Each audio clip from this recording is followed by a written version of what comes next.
long as you heard something, that's good. Okay, is that all right? Because it would be a lot to do. I don't want to stay there for, as long as it's working. Okay. It's the same setup as last night. Right.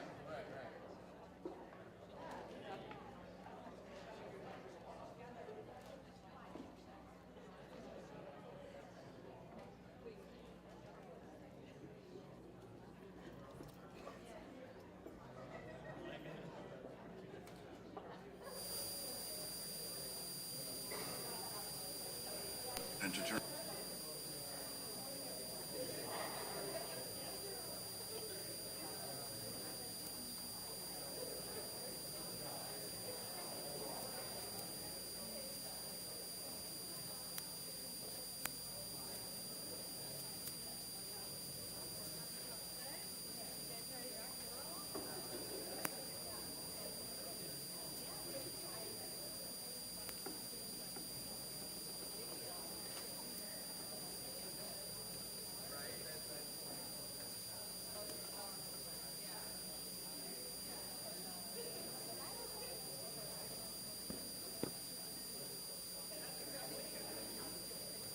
Is this on? Yeah. Check one.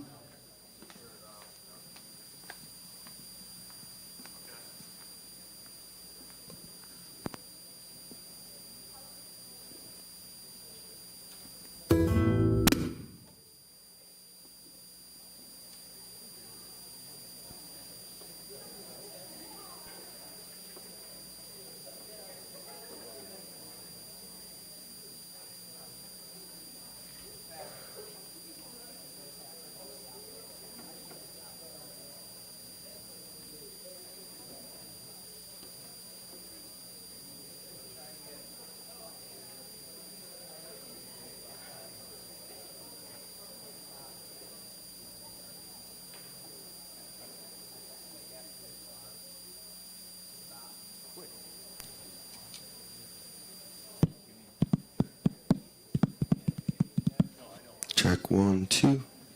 Check 1 2. Check 1 2. Here we go. All right. Ready? Check 1 2. Check. Check 1 2. All right, that's great. Good morning, everyone. Thank you for coming out. My name is Christina Lopez, and I'm the independent organizer of TEDxYouth at Buffalo, and I'm the chair for Imagine That 2014. Thank you all for taking the time to meet with us today to gather together as we launch Western New York's first youth-centered TED-style conference. Today we are here to bring your dynamic young minds ideas worth spreading. What does that mean?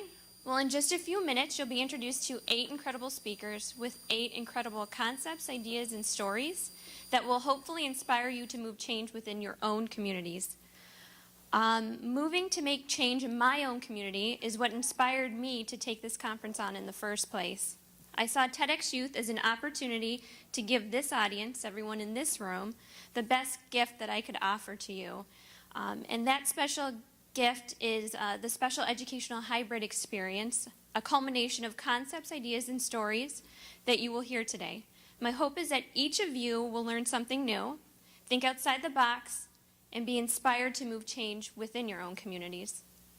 Before we get started, I would like to take a moment to acknowledge our partners, our sponsors for their guidance and support in the development and coordination of today's conference. I would also like to thank the members of the TEDxYouth at Buffalo Planning Committee and our volunteers for providing their talents, their time, and their efforts to creating today's educational experience.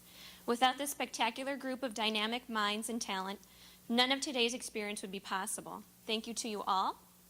And this morning, I am honored and privileged to open up our conference with one of Buffalo's own dynamic minds and change makers, Councilmember at Large Damone Smith. Thank you.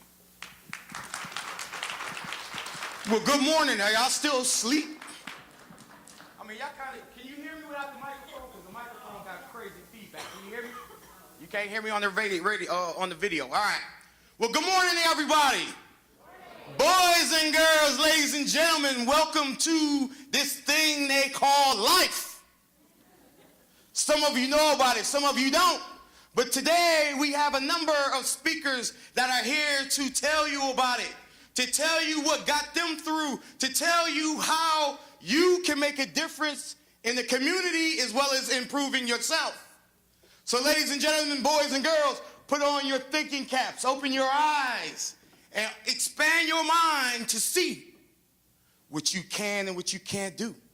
Everybody here today, all the speakers, all the presenters have brought to you today a message that they will give to you to make you become the best person that you can be. But ladies and gentlemen, boys and girls, men and women, you have a choice here. You can listen and you can take advantage of the knowledge that's given to you. You can prepare yourself for the opportunity and you can have success. Or you can just go to sleep and tune out and not be prepared for the opportunity, and you will not be successful. So today we ask you to take advantage of these speakers who's going to give you life lessons. Lessons that you need, lessons that I took, that took a boy from the projects to become the majority leader of the Common Council. So I challenge you today to listen attentively, to take advantage, ask the questions that you need, and incorporate those things into your life so that you too could be coming to a TEDx conference and spreading a word to younger people amongst you. So I greet you today and ask you to take advantage of the opportunity that is presented before you. You got people who you ordinarily would not meet, people who ordinarily would not necessarily take the time out to give some life lessons for free. Or did some of y'all pay? Well, if y'all didn't pay, can we have somebody pass around a hat for a love offering for Councilmember Smith, ladies and gentlemen? So without no further delay, I'd like to introduce a very good friend of mine. I mean, this guy is on Buff State. He's a really great guy, all right?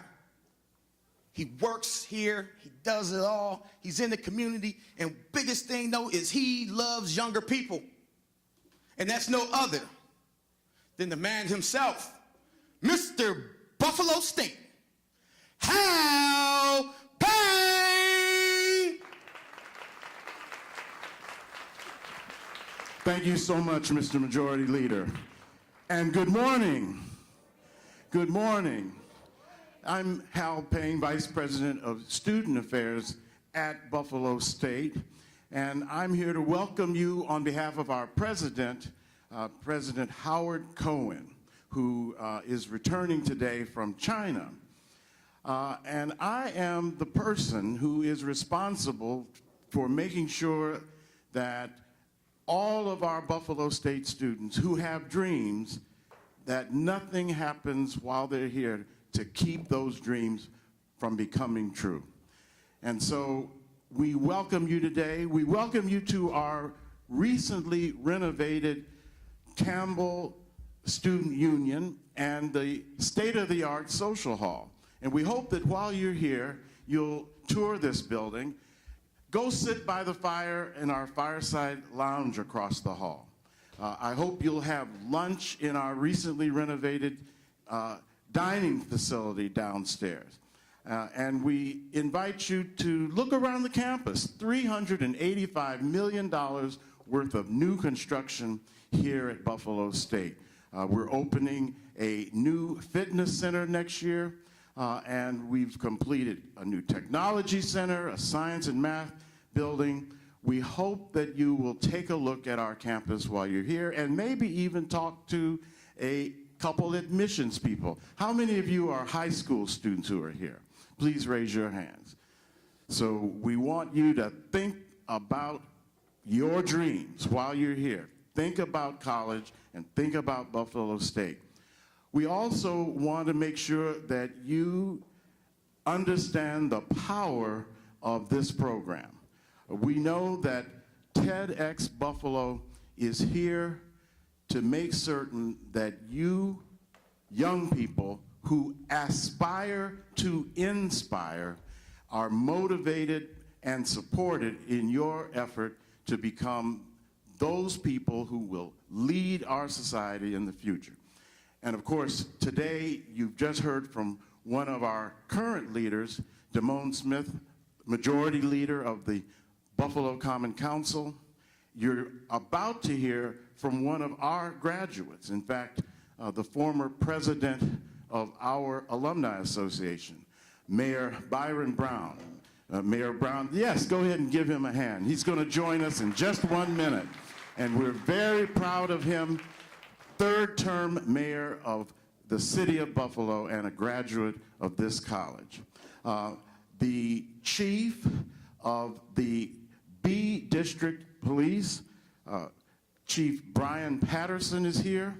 And so you're going to get to meet several of the people who have had dreams as you have, who are achieving as leaders of our community. And so, as you enjoy this experience, I want to thank some members of our staff who've been very instrumental in making this happen. I particularly want to thank Lisa Frankowiak, who is Director of Disability Services. Give Lisa a hand. Sarah Velez. Sarah is the person who helped put this building together, and she is Director of the Campbell Student Union. Please give Sarah a hand. And Manny Lazama. Manny is our magic chef who will be cooking the food that you'll get today. Manny is head of the Chartwell's dining services here at Buffalo State. Please give Manny a hand. And I'm most proud that Fatumata Barry, one of our students, is going to have a chance to speak to you today. And so, on behalf of Buffalo State, I welcome you, and I hope you enjoy the day, and hold fast to your dreams, because when dreams die, life is a frozen field.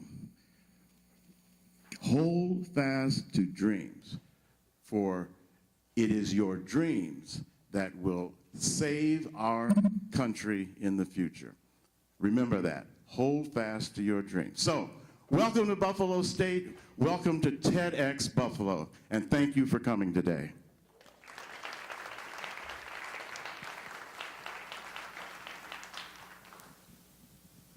Are y'all still asleep?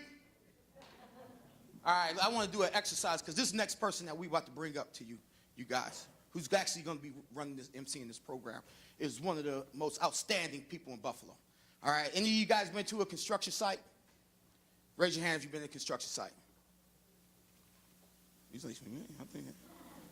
Now, when you get on the construction site, what do you see? Do you see anything of beauty on the construction site? Somebody said, nah, I see a bunch of guys working. To some people, that's a beautiful thing. But when you walk on this construction site, you see this lady, one of the most beautiful things on the construction site. But beyond her beauty is her knowledge and her care for the young people in the community, and her ability to link people up into different types of occupations, and knowing the construction industry. And when you look at it, you wouldn't think that. And so, but she deserves a little bit better than this. I think people still sleep. So do you guys, anybody here got rhythm? If you got rhythm, raise your hand. You ain't got no rhythm? All right, so all right, we're gonna try this exercise real quick, all right? I need y'all to work with me here.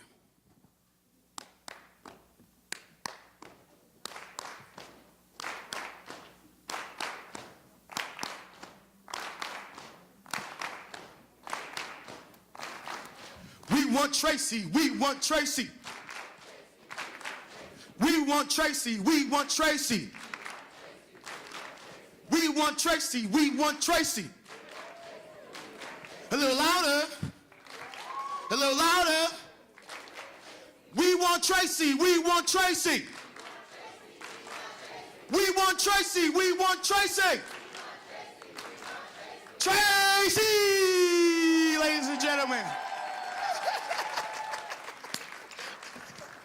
Councilmember Smith, I tell you, I don't know what to say. I don't know what to say. Thank you so much. How is everybody doing this morning? Oh, no. We're going to try this again. How is everybody doing this morning? Okay, we're going to work on it, okay? All right. Welcome to the TEDxYouth at Buffalo. Again, I'm Tracy Jordan Cardwell from LP Simonelli. How many people here know about LP Simonelli? Ever heard of it? Whoop, whoop, whoop, whoop. Anybody, nobody? Yeah, okay. All right, well, we are a privately owned construction company, actually the #1 privately owned construction company in Western New York. So proud to be a member of LP Simonelli for 18 years. I've done a lot in those 18 years, but the most joyous thing that I've ever done is working with the youth, doing the programs, helping students find their passion. If it's construction, if it's architecture, if it's engineering, whatever it is, I love to help them work through it to see their success in the end. This is one of my passions, talking to the youth, mentoring them, helping them in any way possible. Imagine that. You're going to hear that word a lot today. Imagine that, because that's this year's theme. And I'm so honored to be emceeing this year. I'm going to tell you, you've got some pretty amazing speakers you're going to see here today. Amazing. And I want to encourage you to listen to each and every one of them, not with just your ears, but with your heart, because they are here to inspire you, to empower you. That's what this is all about, okay? So we also want to respect our speakers today. And we do that if you have cell phones. I'm going to ask you to turn them off, okay? I know you want to put them on vibrate, but sometimes the vibration makes noise too. But we want you to really give them your undivided attention, because they deserve it. And it's not easy being up here. Trust me, I know. Okay, but it's all good. So we want to have your energy too. We want the speakers to feel your energy. So if you hear something you can relate to, you like it, you love it, let them know it. Clap, say, yeah, I like that. I can get with that. I feel that. Let them know that, okay? Because it makes us feel good. We need that energy, all right? So let me hear some of the energy. Come on. Come on. I'm going to help you out. Now, I know we have a lot of schools here representing, so when I call your school's name, just yell for me. We got Amherst High School? Oh. Amherst, come on. Okay. Williamsville South. Okay. St. Mary's? Woohoo! All right. Buffalo Academy of Science Charter. That's okay. Marytime. Hey. Okay. Buffalo Academy for the Visual and Performing Arts. Come on, performing arts? No one? Shar, my daughter, you need to, class of 2009. What's up? East High. Okay. Burgard. St. Augustine. Health Science Charter. Tapestry. Woo! There we go. You guys know Idris, by the way? Yeah, that's my cousin. Idris, my cousin. Okay, I'm sorry, I digress. Park School. Park. Woo! Parks in the house. Okay. McKinley. Mac High. My son's a graduate 2012. Mac High. Bennett. Okay. Buff State. What's up? Okay. University of Buffalo. It's UB. Woo! UB. Lakeshore. I hear crickets. Okay, that's all right. And last but not least, North Tonawanda. All righty then. Well, you know what? It's okay, because you are in the right place at the right time. That's all that matters, right? Now we got to take care of some very, very formal and important stuff right now. So I want to bring out somebody that you all know, two people that you should know. If you don't, you better get to know them. City of Buffalo Mayor Byron Brown, along with Buffalo Police Department Chief Brian Patterson. Come on out, guys. Thank you very much. Let's give Tracy Jordan Cardwell another round of applause. Well, it is great to be here with Chief Brian Patterson. Both of us are proud graduates of Buffalo State College. And I want to recognize the Vice President of Student Affairs who's still here, Mr. Hal Payne. Let's give him another round of applause. And the Dean of Students, Charles Kenyon. And I know that there are some other administrators from the college here, and I want to thank them for being here as well. It's always great to come back to Buffalo State College, and Chief Patterson and I were in the back of the room listening to the introductions. When we heard Councilmember Damone Smith, we almost felt like we needed to run out here on stage. I think he had his triple latte this morning. What do you think about that? And it was good to hear the different schools that are represented today. Some of you yelled and whooped and screamed as you were announced. I want to just recognize that one person from Amherst High School. Where are you? Okay, good, beautiful. Let's give her a round of applause.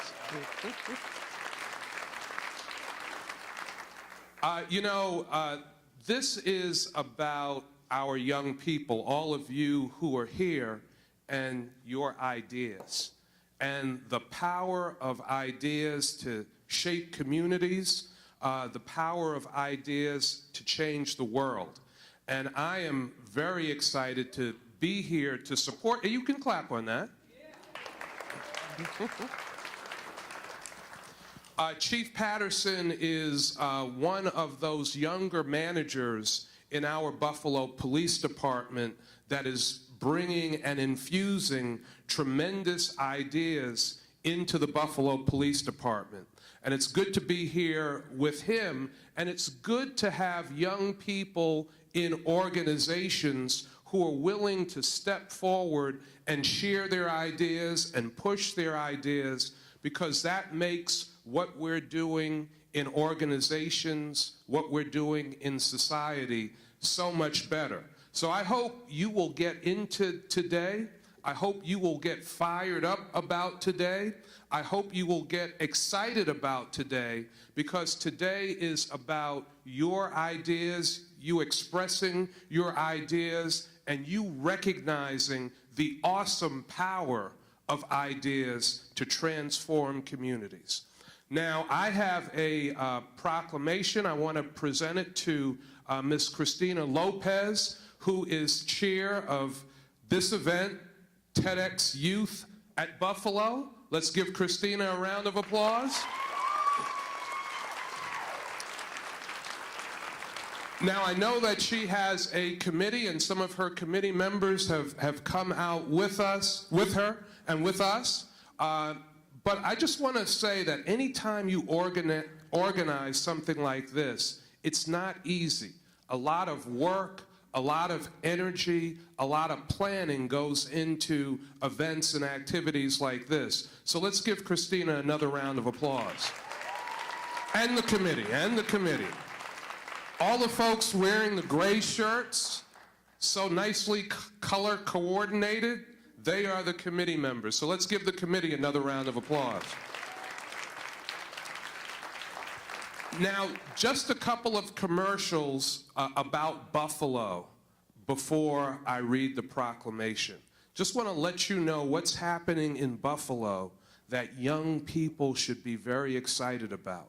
Now, I know that there are students here from Buff State and UB, and perhaps many of you are not even from Buffalo or Western New York. And I want to say to all of the young people, you should really be thinking about staying in Buffalo. Now, I came here to Buffalo when I was 17 years old from New York City. I was born in Manhattan. I grew up in Queens. And a lot of the young people that came to Buffalo from New York City, like I did, to go to the different colleges in the area, could not wait to go back to New York. But I saw tremendous potential in Buffalo back then as a 17-year-old freshman here at Buffalo State College.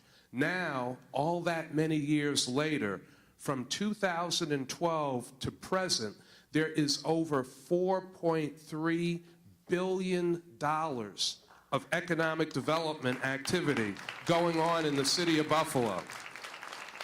And so what that means is over the next 3 to 4 years, there will be over 10,000 new jobs created in this community.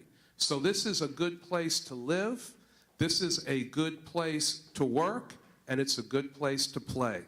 Now for, yes, you can clap on that. So you've heard politicians, elected officials read these proclamations. I'm not going to read the whole thing, just a couple of the whereases. Whereas TEDxYouth at Buffalo brings together innovators, explorers, and teachers and seeks to illuminate, inspire, and activate them to encourage conversation, collaboration, and action. And whereas TEDxYouth at Buffalo works together with community and corporate partners to provide Western New York's youth with a forum that encourages and facilitates the unleashing of powerful ideas and concepts that can change the world. Are you guys ready to change the world? All right. And whereas TED is a not-for-profit organization devoted to ideas worth spreading, started as a 4-day conference in California 26 years ago, TED has grown to support those world-changing ideas with multiple initiatives. Now, therefore be it resolved that I, Byron W. Brown, Mayor of the City of Buffalo, do hereby proclaim March 27th, 2014 as TEDxYouth at Buffalo Day in the city of Buffalo, New York. Congratulations, committee.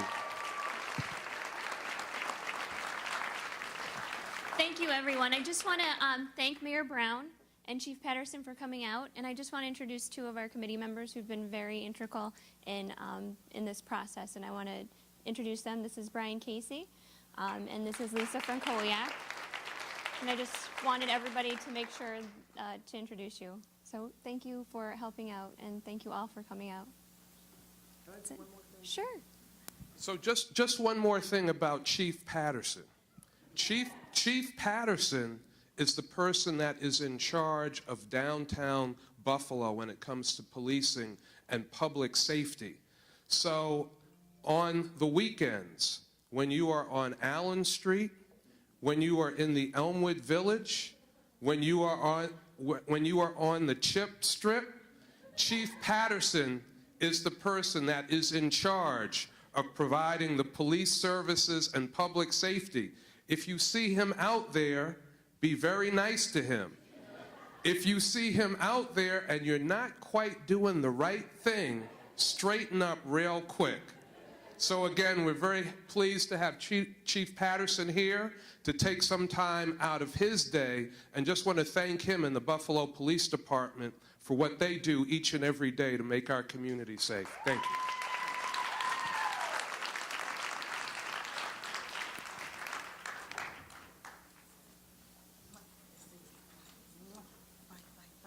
Okay, come on, guys. Wasn't that awesome? All right, looky here. Y'all got to work on this energy. I'm just saying. Really, really. Okay? But I'm not going to keep any of the speakers from you because they are anxiously waiting to come out and talk to you. And the first one, let me tell you, she is something else. I love her to bits. And her name is Fatumata Barry. And I love her name. I just say her name. Fatumata. Say it with me. Fatumata. Fatumata. Fatumata. Fatumata. Okay, let me tell you a little bit about Fatumata. She is a Generation Y creativepreneur committed to the development of young millennials on a global scale. She is a current Buffalo State College student, whoop, whoop, with a concentration in public communications and marketing. Born in Conakry, Guinea, she was raised in between her native country and New York City, an experience she credits her unique lens on life. At 21 years of age, Fatumata is the head of 2 small businesses, Collegiate Crown and the Barry Company, which are both geared towards the promotion of entrepreneurship and startup businesses. Fatumata has embraced her place in the creative outliner of life and uses this to leverage her skills and experiences to empower and encourage young entrepreneurs to find their authentic voice. Please welcome the president of Collegiate Crown and the Barry Company, Fatumata Barry, as she gives us the unconventional gift. Let's hear it for Fatumata. Come on.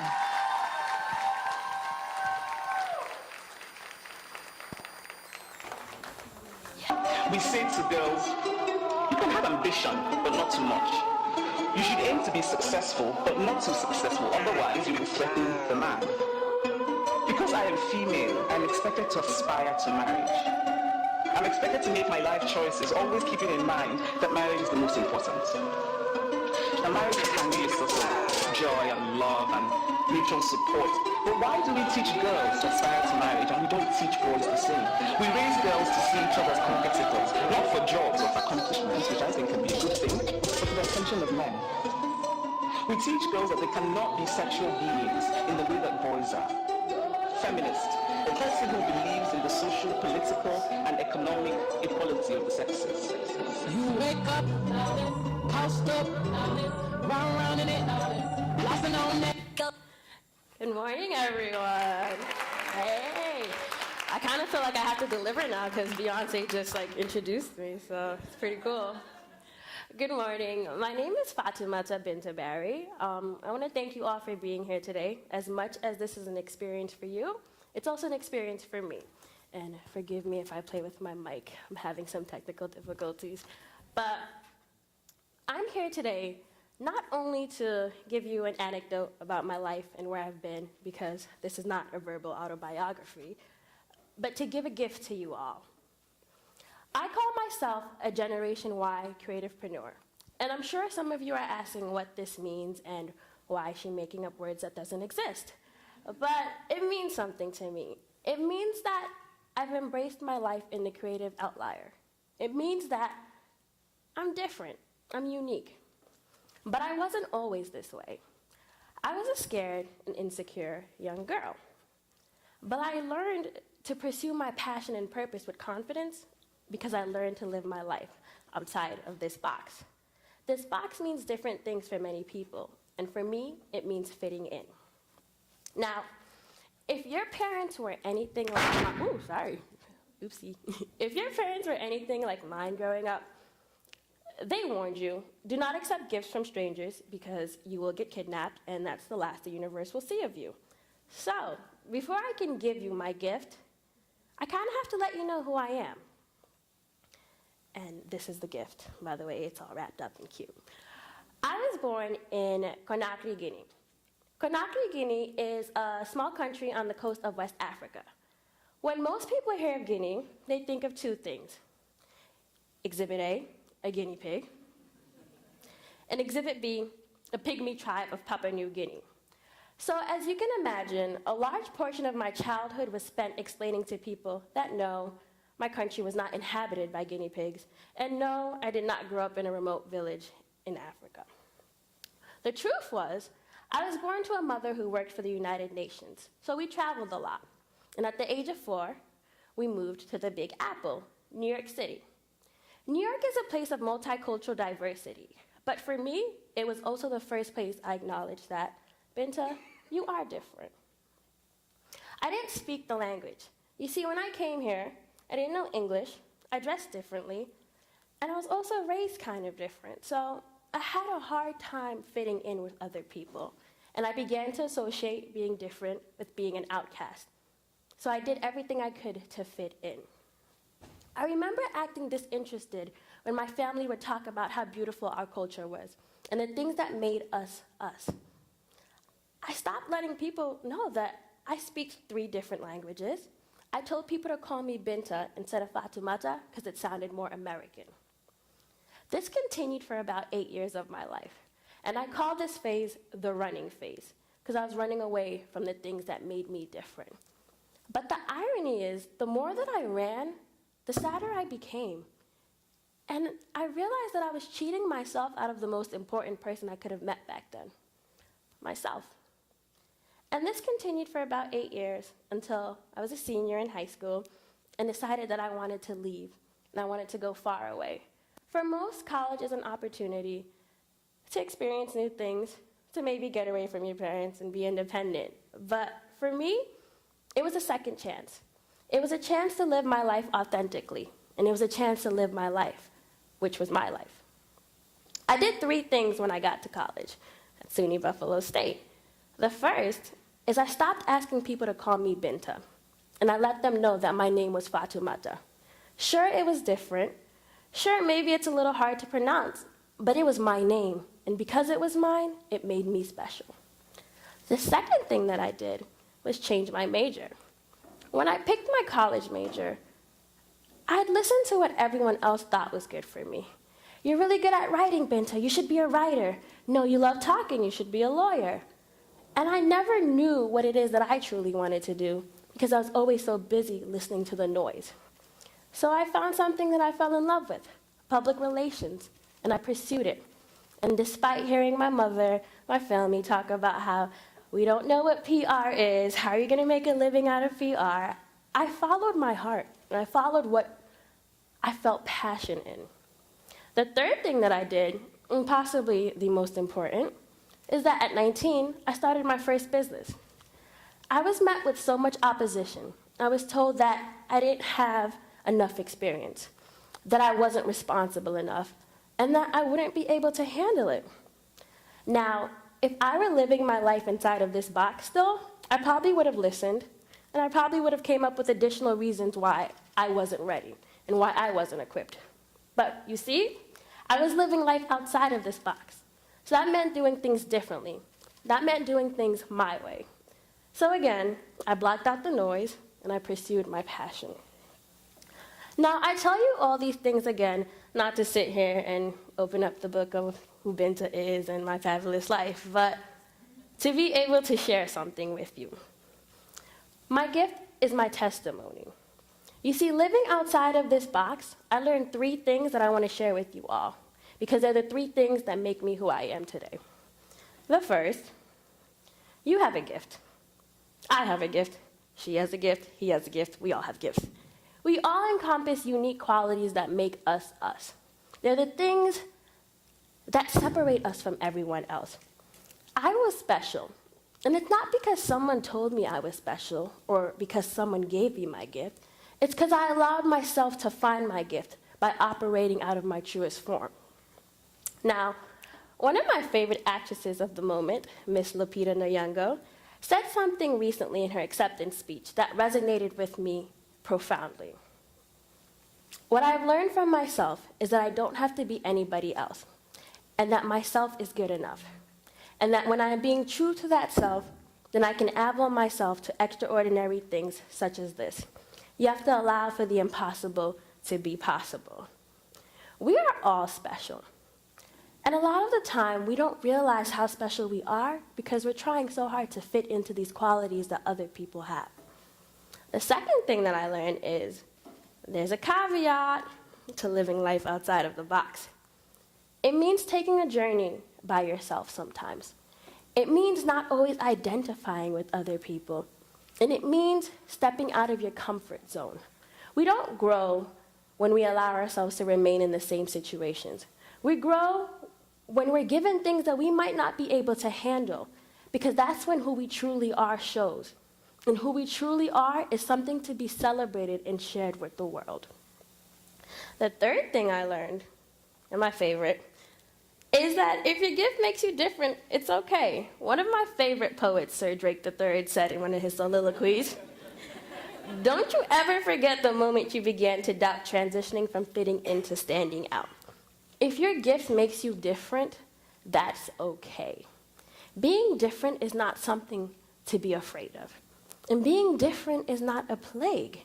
Being different is a blessing. It means that you have a unique lens in which you view your life." And again, I share this all with you not to just sit here and speak, but in the spirit of ideas worth sharing, I want to propose an idea to you all. Pledge to live your life outside of the box. Pledge to be different. Pledge to be you.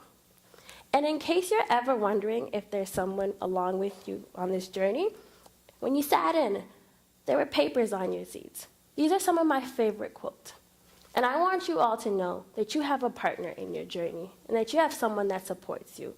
Because I want you all to celebrate being unique. Being unique is being beautiful. Do not run from your differences. Embrace your differences. Pursue your passion and pursue it with purpose. And at the beginning of this, I promised you guys a gift. I didn't skimp out, I promise I'm not cheap. But the great thing about this gift is that you guys have always had this gift and you didn't even know it. The gift is the unconventional gift of being you. Thank you.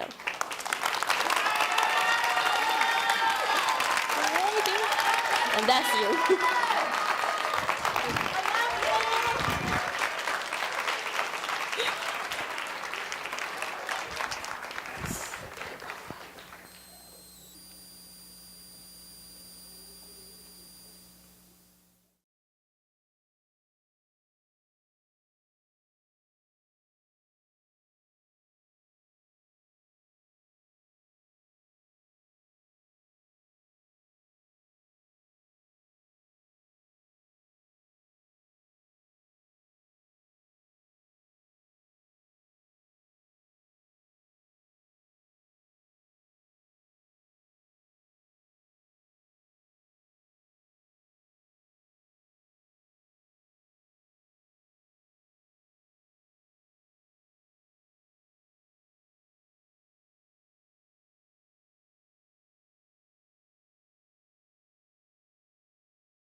A good girl is supposed to be where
Thank you. Thank you very much. Thank you. All right, that was deep, right? Come on, you guys aren't sleeping on me, are you? Come on, that was deep, right? Okay, I need some like feedback. Come on, come on, come on. It was deep, but it was awesome. Awesome, right? Okay, I'm told that I missed one of the schools. St. Peter and Paul. Yeah, come on. St. Peter and Paul? I know somebody's here from St. Peter and Paul. Do I need to call her name out? Just give me one whoop. One? How about a wave? How about a little wave? I see you back there. That's Christina's daughter. And she said if I said her school, she would pass out. Christina, she didn't pass out. Where is she? Back here? In the hallway? Okay, I'll get her next time. All right, let's talk about Fatumata. Yeah. You know what's so awesome about her is the fact that she's like, not only, but at 21 years of age, she realizes that what she once was embarrassed about was ultimately her gift. You know, at 21 years of age to realize that, I mean, I know some people who are my age, I'm almost 50, and they still don't get it.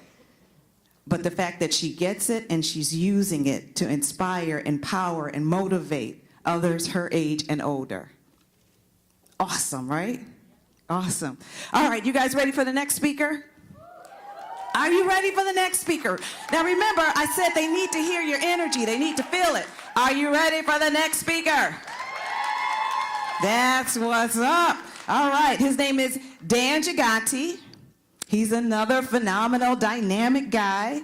And he's also the founder and president of You and Who, a buy one, give one online retailer that sells artist-designed t-shirts and donates matching shirts to people in need across 40 U.S. cities. Launched in 2010, the company has grown to work with 89 not-for-profits and 105 artists across the country. Dan is also a co-founder and partner at 19 Ideas. That's a full-service marketing and communications agency he helped launch in 2011. In this capacity, Dan leads all digital projects emphasizing in web and mobile app development. From 2000 to 2010, Dan helped to establish Clever Method, a web development company based in Elma, New York. Through his guidance, Clever Method grew into a multi-million-dollar business with prominent clients such as Mattel and Bird's Eye Foods. An impassioned advocate for the growth and economic well-being of Western New York, he is a founding organizer for Startup Week in Buffalo and is an organizer of Bar Camp Buffalo 2014. A native Buffalonian, he served in the Air Force from 1994 to 1998, and prior to that, he attended the University at Buffalo for computer science. Additionally, Dan has served on several local boards, including the March of Dimes, American Cancer Society, and Infotech Niagara. Coming to the stage to tell us it's not win or lose, it's win or learn. Let's hear it for the founder, president, partner, and digital director, Dan Giganti. Hello. It's not win or lose, it's win or learn. What does that mean? It means there is no learning or losing. You learn for everything you do. That which doesn't kill you only makes you stronger is a Nietzsche quote. It's one of my favorites, and it's one I've lived by my whole life. What I like about thinking about things like that is that means that no matter what happens, it's not bad. It's a learning experience. It makes you stronger for the next time. So it's not win or lose, it's win or learn. Or really, it's learn or learn, because you learn from everything you do. And learning is good, so it's really win or win. So there's no losing.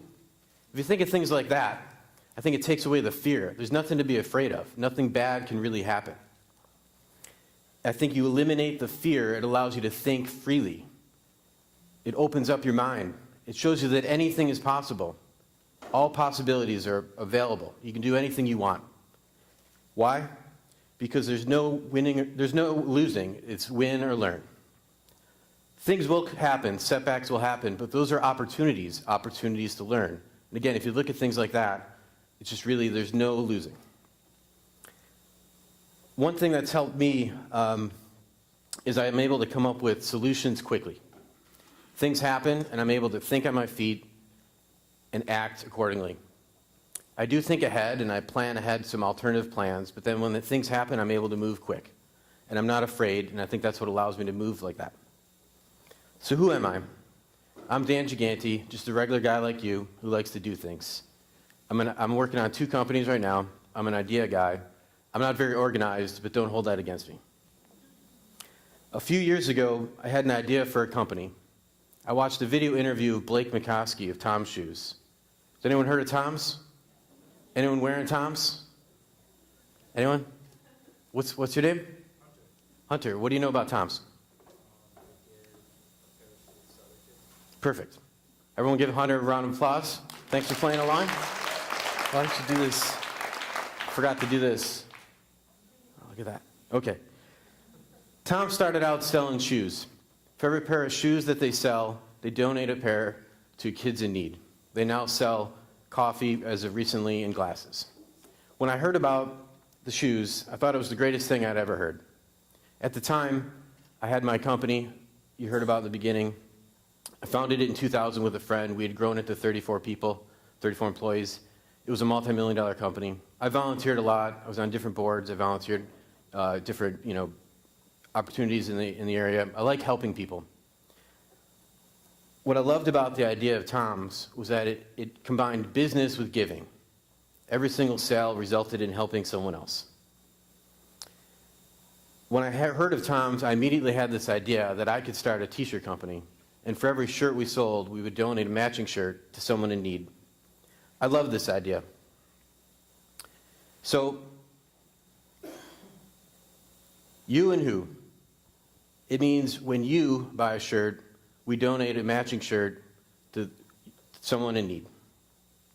We work with artists across the country to design the shirts. They're original works of art, wearable art, we call it. Oops. And it's funny, because I'm just this geek. I'm this computer nerd, right? And I decided to start a fashion company. I had no idea what I was doing. Right before I left my old company, JetBlue had a promotion. It was called All You Can Jet. It's unlimited travel for 30 days for a super low price. It was like $700. I thought, this is perfect. What a great opportunity. This is when I should jump, and we could gain critical mass immediately. So that's when I left my old company and started in this new industry with no idea what I was doing. No experience. We launched in 8 cities across the US that first year. And people would ask, why didn't you start just in Buffalo? But I wanted to have a bigger effect. I wanted to help more people. I wanted to have a bigger company. I have this magnet on my refrigerator at home. It says, leap and the net will appear. I knew that if I leapt, I'd be able to figure things out as I went. So a year after we launched, JetBlue had another promotion. It's called Blue Pass. Unlimited travel in and out of Boston for 3 months. Again, a super low price. I thought, again, this is perfect. We could gain further critical mass. So I bought the pass a little bit after it went on sale. I had no idea what I was going to do, but I knew I would figure it out. I came up with this itinerary we called 30 cities in 90 days. I traveled to 56,111 miles through the air, over 2,000 miles through buses, trains, and cars. I revisited 6 of the cities that we launched in the year before, and we traveled to 24 new cities, and that brought us to 32 cities. I did this on basically no budget. I did spend $100 on a great pair of sneakers because I took the bus and I walked from homeless shelter to shelter in all the cities that I visited. I slept on couches. I lived off Cliff Bars. I stayed with friends. I researched through Google all the cities before I got there, to learn what organizations we might want to donate to, and then trying to find artists that would design our shirts. I got to visit all of the shelters that we now donate to, and it was a great experience. My girlfriend and business partner was at home, working the phones, calling media, trying to draw attention to what we were doing. And I was pounding the pavement. It was really hard, and everyone thought I was crazy, including Katie, my girlfriend. But it was worth it.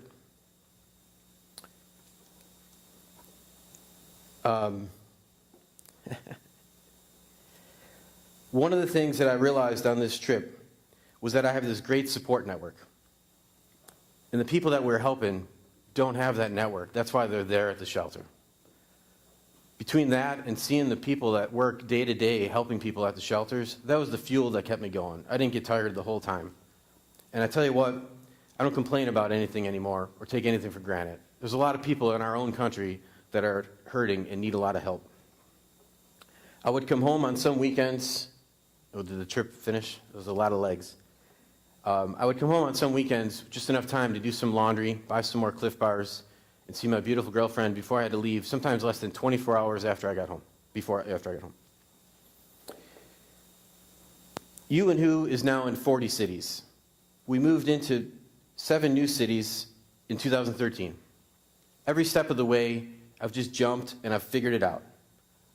We tried lots of different things. We try new things all the time. And after they're done, we see if it worked. If it did, we analyze why it worked so we can learn for the next time. If it didn't work, we figure out why it didn't work and we learn for the next time. It's all about learning. And that's what winning and learning is all about. So this past fall, we decided that since we donate to people in the U.S. only, our shirts should be made in the U.S. We looked around at some made in America options and we didn't really like them.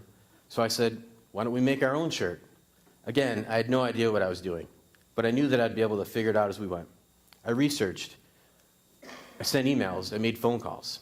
Actually, one of the things that helped the most is I made a phone call. We were trying to find the cotton that we would use to make our shirts. And I talked to this guy, explained everything what I was doing. It was totally the wrong place, but the guy was super nice. He pointed me in the direction, and that's the cotton that we use for our shirts now. We took road trips to Allentown, Pennsylvania. That's where our cut and sew factory is. They're the ones who cut the fabric and sew our shirts. Down the road from them is a dye factory. They're the ones who dye the shirts. I got to see how all this happened, learned a lot about making a shirt.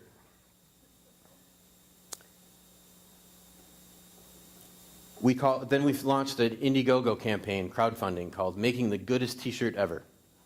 We needed to sell $25,000 worth of shirts, and we ended up at $25,081. We barely made it, but we did, and it's a long process. We're 11 months into making our shirt, and we're not done yet, but we're really close. So this is what I do and how I do it. I was inspired by Tom's, and I went for it. I want to tell you that you shouldn't be afraid. Work on your critical thinking, where you analyze a situation and come up with a solution. This way you can act accordingly when things happen. Be gutsy, be bold, be brave, and go for it. Even if you don't know how to do it, you can figure it out as you go. I have one last story. It's not about you and Who. It was actually when I was still in the Air Force. I wanted to go see a show, a band, and it was sold out by the time I heard about it. We were super bummed. So I came up with this idea. I said, why don't we start a webzine? So I called up the record label, told them we wanted to review the show, and we ended up with 2 press passes to the show. So I got to see it anyways. We got to interview the band the next week, too, on the phone. It was great. They were a big band. We also got CDs sent to us. We got to go to other shows. It was a lot of fun. I wish we had kept up with the magazine, because at this point it would have been going for a long time. But it did get us into the show. You want to know the truth? I'm 40 years old, and I don't think I've ever read an instruction manual in my life. I just plug in and play. And that's my approach to business, and that's my approach to life. Remember, there's no failure. It's win or learn. And in learning, there's always success. Thanks.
times in your life when you come to that cliff and you're going to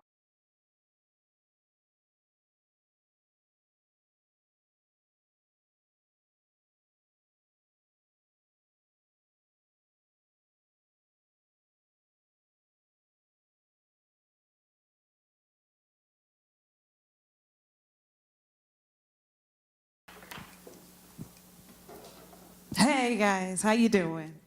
How you doing? Y'all make me yell at you every time I come out here. Come on now. Come on, how are you doing? All right. Okay, listen, I got some cool things I want to give away, okay? I've got 2 sets of tickets to a Bison's game. But you got to answer a question. You have to answer it correctly. Okay, so this will also tell us if you were paying attention. Hello? Hello? So the first question, Fatumata, when she came out here, can someone tell me the name of one of the companies she's president of? Don't yell it out. Don't yell it out. You held your hand up first. The what? The Barry Company. Give them a round of applause. 2 tickets for you. All right, the next question. You guys are smart, yeah. Okay, let's go to Dan Giganti. Can someone tell me the name of the company that he helped establish? Raise your hand. Ooh. Think about it. Come on. Dan just left the stage. Oh.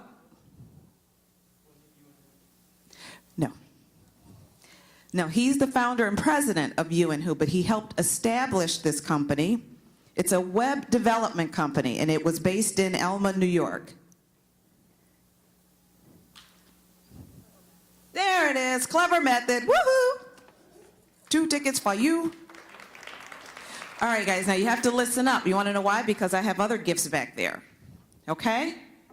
Are you guys excited to be here? I'm excited too. I'm excited to see all of you guys. Imagine that. Imagine that. Over here, say it with me. Imagine that. Say it again. Imagine that. Right here, say TEDx. TEDx. TEDx. Youth at Buffalo. Youth at Buffalo. Youth at Buffalo. TEDx. TEDx. Imagine that. Imagine that. Whoop, whoop. Whoop, whoop. Whoop, whoop. Whoop, whoop. TEDx. TEDx. TEDx. Imagine that. Imagine that. Imagine that. Imagine that.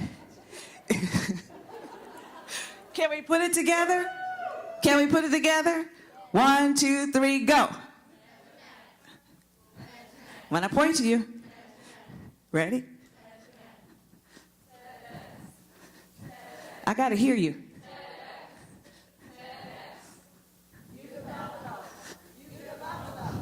Youth at Buffalo. Youth at Buffalo. One more time. Woo! Whoop, whoop! Whoop, whoop! Whoop, whoop! We're going to do it one more time, but I want some energy. Loud, loud, loud. Ready, go. Imagine that. Imagine that. Imagine that. Okay. We're going to start over, okay? Okay. Let's keep to the beat. Imagine that. On the count of 3. 1, 2, 3. Imagine that. Say it with me. 1, 2, 3. Imagine that. Imagine that. Imagine that. Imagine that. Y'all ready? TEDx. TEDx. TEDx. TEDx. You ready? Youth at Buffalo. Youth at Buffalo. Youth at Buffalo. Youth at Buffalo. Whoop, whoop. Whoop, whoop. Whoop, whoop. Whoop, whoop. Okay, you know what? Just practice. Yeah. Next time when I come out, we're going to hit it, okay? I'm just going to point, and you guys know what to do. All right. You guys ready for the next speaker? But we need that kind of energy. Remember, I told you, that's how they, yeah, come on, let's hear it. Coming to the stage, she goes by the name of Marty V. Arza. And at 16 years of age, she is TEDxYouth at Buffalo's youngest speaker. A junior at Buffalo Seminary, she prides herself on her involvement in her community as secretary of the Oxford Square Neighborhood Association. She's a member of the Sergio for Mayor campaign team and a proprietor of her own bed and breakfast. She has excelled in the world of pageantry as a 3-time state title holder for the National American Miss, Miss High School America, and USA National Miss Organizations, as well as a successful pageant coach. Marty V dreams of becoming a singer and an actress. Her many interests and success have inspired her to speak on the topic, "Conference is the Key, Unlocking the Door to Your Dreams," after becoming living proof that hard work and optimism produce success. Marty V is honored and humbled to have been chosen as TEDxYouth at Buffalo speaker in hopes to inspire the audience. Now, let's give a proper pageantry wave and welcome to Marty V as she tells us why we should not forget our GPS. Who knows how to do the wave? All right, let's hear it for Marty V.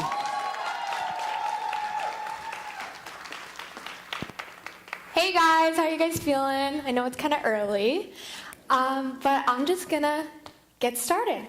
I turned 16 last July, and I got my permit in August shortly after, and now I'm in driver's ed so that I can get my license pretty soon. And what I've learned so far, probably most importantly, is that in order to make a car go, you have to put gas in it. And in order to get gas, you have to pay money. So with that being said, you wouldn't just jump into your car and drive around with no destination and no idea how to get to where you're going, just driving aimlessly. Why? Because you waste time, gas, and therefore money. But take a step back and think for a second. If we aren't willing to waste our money and the gas in our cars to drive around with no idea where we're going and no idea how to get from point A to point B, why are we willing to live our lives aimlessly, with no idea where we want to go or how we're going to get there? This is actually kind of an unnatural way to live if you think about it. We all have fantasies when we're younger of what we want to be when we grow up. Go ahead and shout out what you wanted to be when you grew up when you were 4.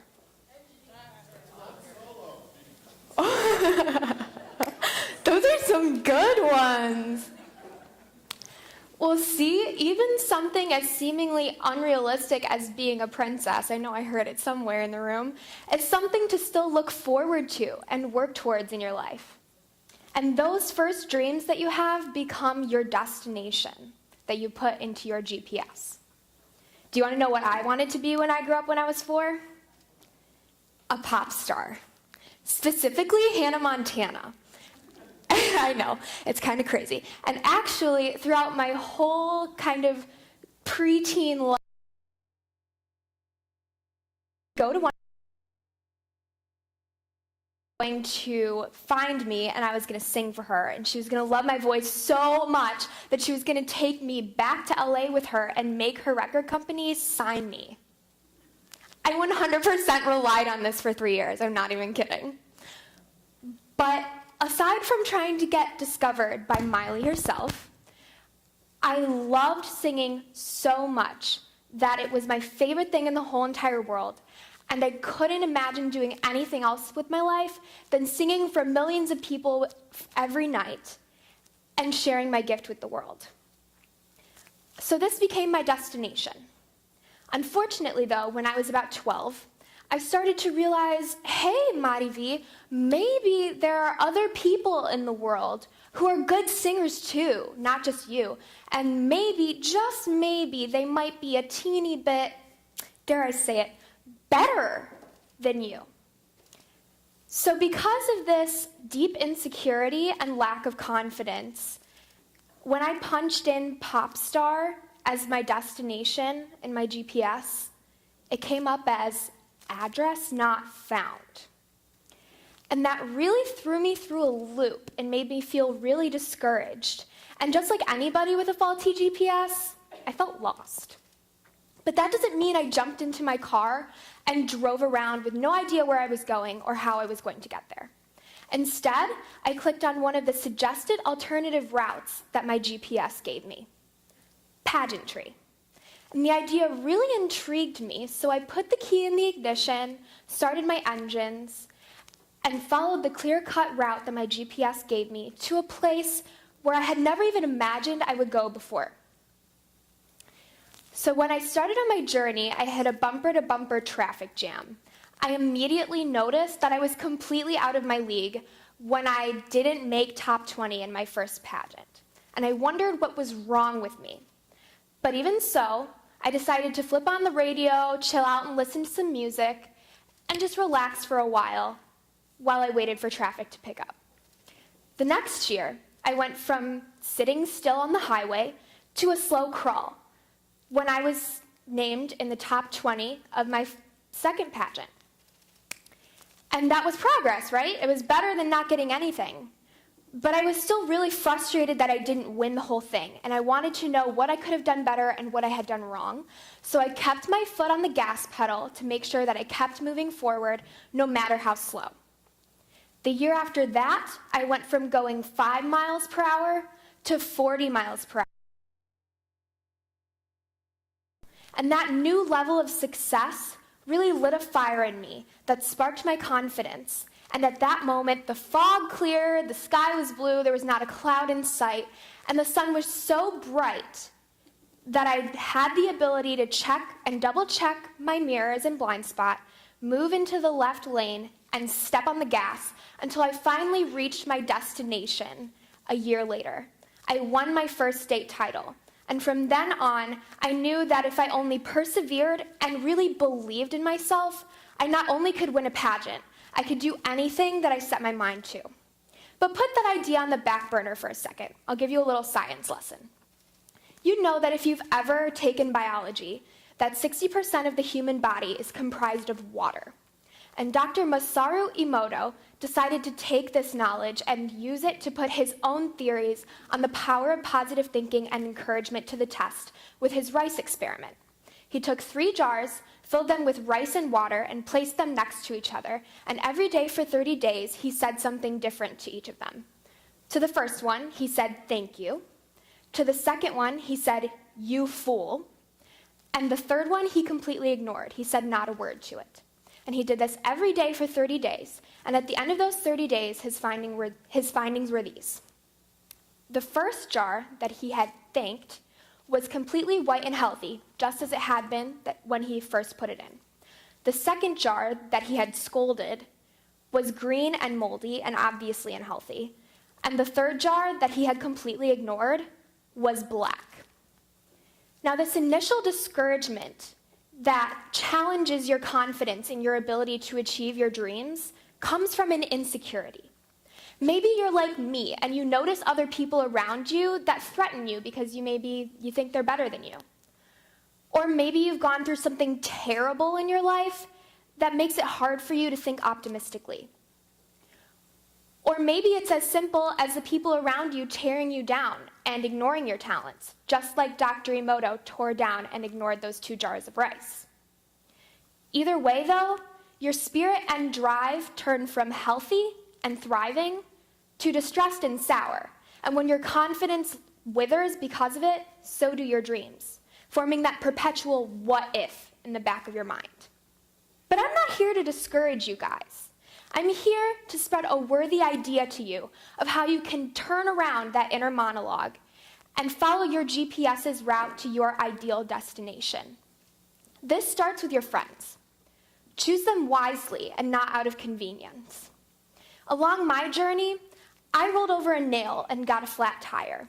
I found that a lot of my classmates don't understand me because they can't relate to the things that I enjoy and how I choose to spend my life. And there's nothing wrong with that, absolutely not. But because of it, I choose not to spend my time with a lot of them. Instead, I chose to pull over, change my tire, and keep going to where I wanted to be. While I do have a few really great friends at school, most of my genuine friends that are and always have been there for me, that I can count on no matter what, and who support me through my failures and my triumphs, are the wonderful people I've met through modeling, acting, singing, and of course, pageantry. The problem is, though, that they live all over the country, and so sometimes it's hard for me to see them, and obviously that's not convenient. But I know if I ever need them, all I have to do is call them on the phone or on Skype or send them a text. Surround yourself with positive people who will lift you up, and make sure that you lift other people up as well, so that your inner rice will stay white and healthy. It's kind of like when you go out to lunch and you order a burger and fries, and they always put a pickle on the side, and there are always a few fries that touch the pickle, and automatically they taste and smell and get soggy like the pickle, and you can't eat them anymore. I hope I'm not the only person who's really bothered by pickle-touched fries, because if I am, that's really awkward. But anyway, to the point. In this metaphor, you become like a French fry. You become what you're surrounded by, and you need to be conscious of that. Also, you need to learn to change those tires and not to take any of that negativity that you encounter along the way personally. Because you can just pull over, change the tire, and keep going to where you're going. Because no matter how big that nail in the tire is, no matter what people say, people's comments have no bearing on what you decide to do with your life and your dreams. You do. I never go a day without thinking about my favorite quote from Henry Ford. Whether you think you can or think you can't, you are right. And that is the most plain and simple way for me to introduce my next idea to you guys. If you believe you can achieve your dream, you will achieve your dream. Along my journey, I kept hitting every red light there was. And those red lights were my genuine disbelief that I could win a pageant, no matter how much I really wanted to. And those lights didn't start to turn green until I not only wanted to win a pageant more than anything, I knew I would. So keep going on your path. Keep going no matter how many red lights there are, because all you have to do is pull over, reroute, and figure out a way to continue. Make sure that you know that you can do whatever you set your mind to. If you think you can become a princess, go to Europe and travel around until you meet a noble and make them fall in love with you and marry them so that you can become a princess. If you want to be a pop star, work so that you can make money to get studio time. Meet with industry professionals to get good ideas. Move to LA or New York. Heck, try my idea and sneak into Miley Cyrus's dressing room and see if she'll help you out. I don't know, maybe it'll work. But make sure that you believe in yourself and put the work in.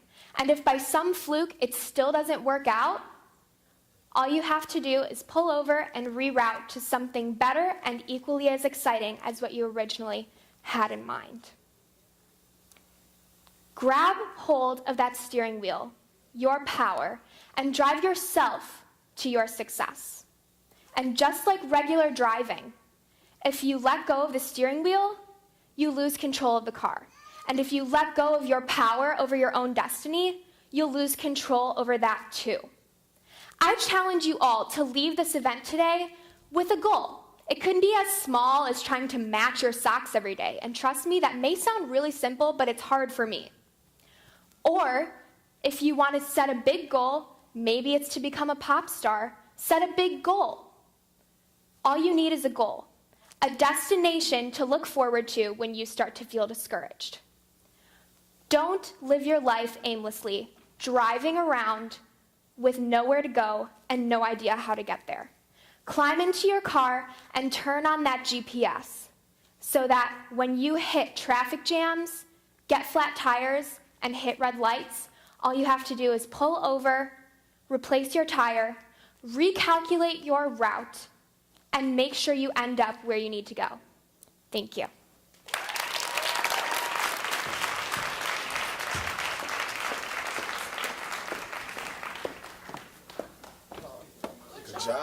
Thank you. Thank you. Thank you. Yes, it is true that I am a stand.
Right?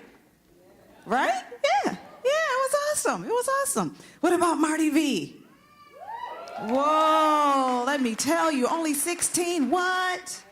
What? She's amazing. What a great inspiration for our youngsters. You know? Seriously. Now, okay, I got a bag. It's from Darien Lake. There's a t-shirt and some other stuff in here. So now this question is, okay, Marty V is a 3-time title holder. Who can name one of the titles she won? Yeah, let's go here. Oh, Miss High School? Say it one more time. Of America? Okay, I'll give it to you. Come on up. Come on. I can't come down here. You got to come up and get it. Let's hear it for him. What school you representing? Nichols? I didn't call you. Is there any school I didn't call? Okay, here it goes. Let's hear it for Nichols. All right. Okay, how you guys feeling? Now, come on. Lord, really? Come on. How y'all feeling? Okay, now you know what I'm going to do. When I point to you, what you going to do? Oh. When I point to you, what you going to do? See, they got it. They got it.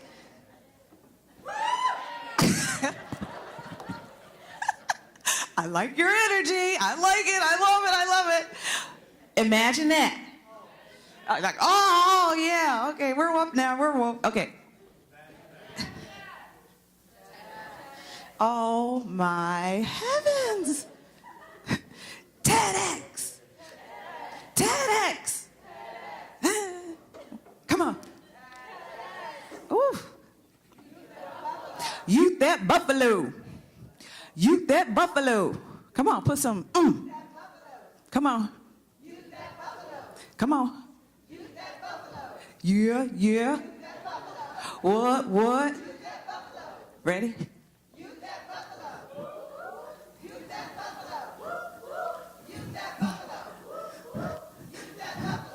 Ready?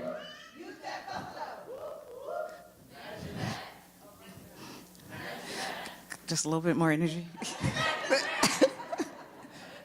To the beat, to the beat. To the beat, to the beat. To the beat, to the beat. To the beat, to the beat. Y'all ready?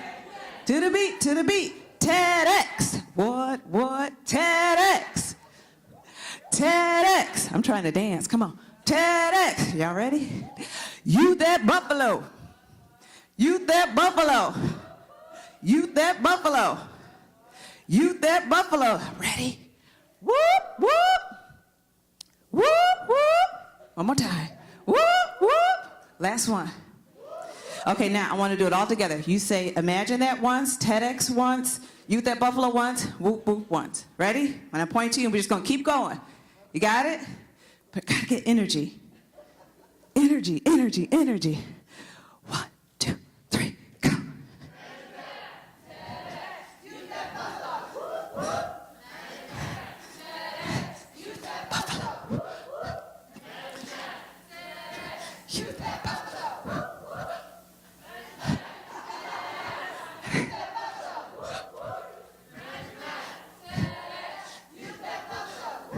All right, give yourselves a round of applause. Woo! Okay, I've accomplished what I needed to dance. I needed to dance. All right, guys, you ready for the next speaker? Now, if I didn't get you turned up, this guy will. I'm just saying. Yeah, I said it. Turn up. It's all good, though. It is. It's all good. His name is Zadok, and he is a seasoned hip-hop producer, performer, and motivational speaker who got his start in high school as a member of the DFYIT. You ask, what does that stand for? Drug-Free Youth in Town. The DFYIT is a Buffalo Police Department program that places specifically chosen high school students in Buffalo public schools to talk with their peers about the dangers of drugs. Zadok enjoys his work as a public speaker, engaging in debates on a wide range of topics, as well as participating in speaking engagements with high school and college students at UB North Campus, Villa Maria College, Buff State College, NAACP Youth Prison Prevention Project, Niagara University, NMP Community Forum on Poverty, and Oracle Charter School. To tell us how to produce more and consume less, let's give it up for the producer, the rap artist, and community advocate, Zadok!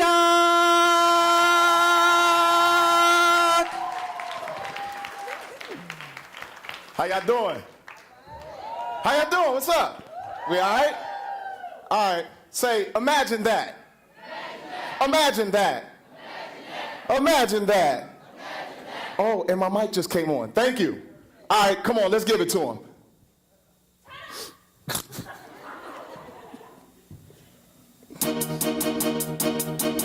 All right. Anyone want to stand up with me right quick? Anybody give me 2 minutes? Stand on your feet. Just help me out a little bit. Come on, stand on your feet, y'all. Come on, come on, come on, come on, come on. All your needs are covered. Everything is straight. Man, you got extra to help someone who needs a plate. We all can make a difference and be really great. Can you? Can you? You've heard the saying, if you fail to plan, you plan to fail. Make the best decision starting now so that you can prevail. We got a lot of work ahead, no time for sitting back, because time will stop for no man. Once it pass, you'll never get it back. So what you gonna do, work all them hours, make all that money?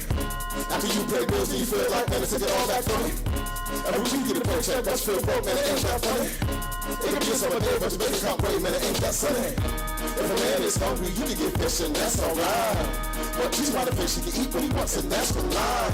And we all chase dollars because we consume and that's the price. But the more we produce, the more we agree and that's the prize. Let's change the game and reevaluate our education. Give the people power over resources through legislation. Every man needs food, clothing, and shelter for preservation. Every one of us being productive, this will help the nation. All your needs are covered, everything is straight. Yeah, you got extra to help someone who needs a help. You know, can make a difference if he really great. Can you? Can you? All you want out here, everything is straight. Everybody's got that extra who needs a plate. We all can make that difference if he really great. Can you? Can you? Say, imagine that. Imagine that. Imagine that. Imagine that. Can you imagine that? Can you imagine that? All right, y'all go ahead and sit down. All right. Well, as you heard in the introduction, my name is Zadok. Good morning. I am so honored to be here today at the TEDxYouth at Buffalo event. Give yourselves a round of applause, audience. Y'all been very good so far. Let me start this speech, this talk, with a question. How many people in here are familiar with the movie The Matrix? Anybody ever seen The Matrix? The first one, though, the first one. You saw it? Okay. In The Matrix, you had the guy Neo. Neo was just at his boring, everyday, drab job. And he heard about this tech, revolutionary, rebel for the cause guy named Morpheus, right? I wish I had one of them jackets Morpheus had. That was nice. But anyway, so Morpheus eventually gets in touch with Neo, right? And he has Neo in this room. Now, you remember that scene where Neo was in a room and he said, Neo, you take the blue pill, this. Neo, you take the red pill, that. Well, we know what Neo chose, right? Neo chose the pill that would what? Wake him up from his false reality and wake him up so he could see the truth of the system he lived in. Is that correct? Okay, now, so Morpheus has him in this room. Y'all remember the all-white room? Remember Neo was plugged in and he woke up and said, I know Kung Fu. Remember that? Well, Morpheus had him in his room for training, right? And he showed him on the television the real world. And he showed him this, I guess you could call it, this hierarchy called the machines. And the machines had taken over everything and had given the people the matrix to keep them asleep and just use their power. And he said, Neo, we have been reduced to this. I don't have a D battery, so just work with me. And that's what? A battery. What does a battery represent? What is a battery used for? Power, energy. We have power as people, but our power is being consumed the same way you would put this in a remote control, the same way you would put this in a radio, or something that needs what? Power to make it go. There is no government, no country, no system that works without you and me giving it our energy. Okay? So the movie was an allegory, right? The movie was an allegory. The writer basically seeing the modern world through this lens, and so the Matrix is nothing but a fantastic representation. And when you really get locked into the truth, you become like Neo. There is nothing what? That holds you back. None of the rules that the Matrix has set up is to hold you back. That's why Neo could do all that fantastic stuff. That's what it represented. Let me ask you all this. Do you understand that we today, we work and we live and we take our labor power and we put it into hard work every day, and it produces what? Does it produce material for us, or does it produce the fiat currency called money in our pockets? And we take this money and we have to spend it every day and throw it right into the system in order for us to eat, live, and survive. So what this represents is we are that battery, and the elite at the very top, they basically get rich and powerful and get their energy from us giving them all of our energy in the form of money. I know that might sound strange to you all, but let me ask you this. What is the most important number one necessity for a human being to function? Huh? What'd you say? I heard you thinking.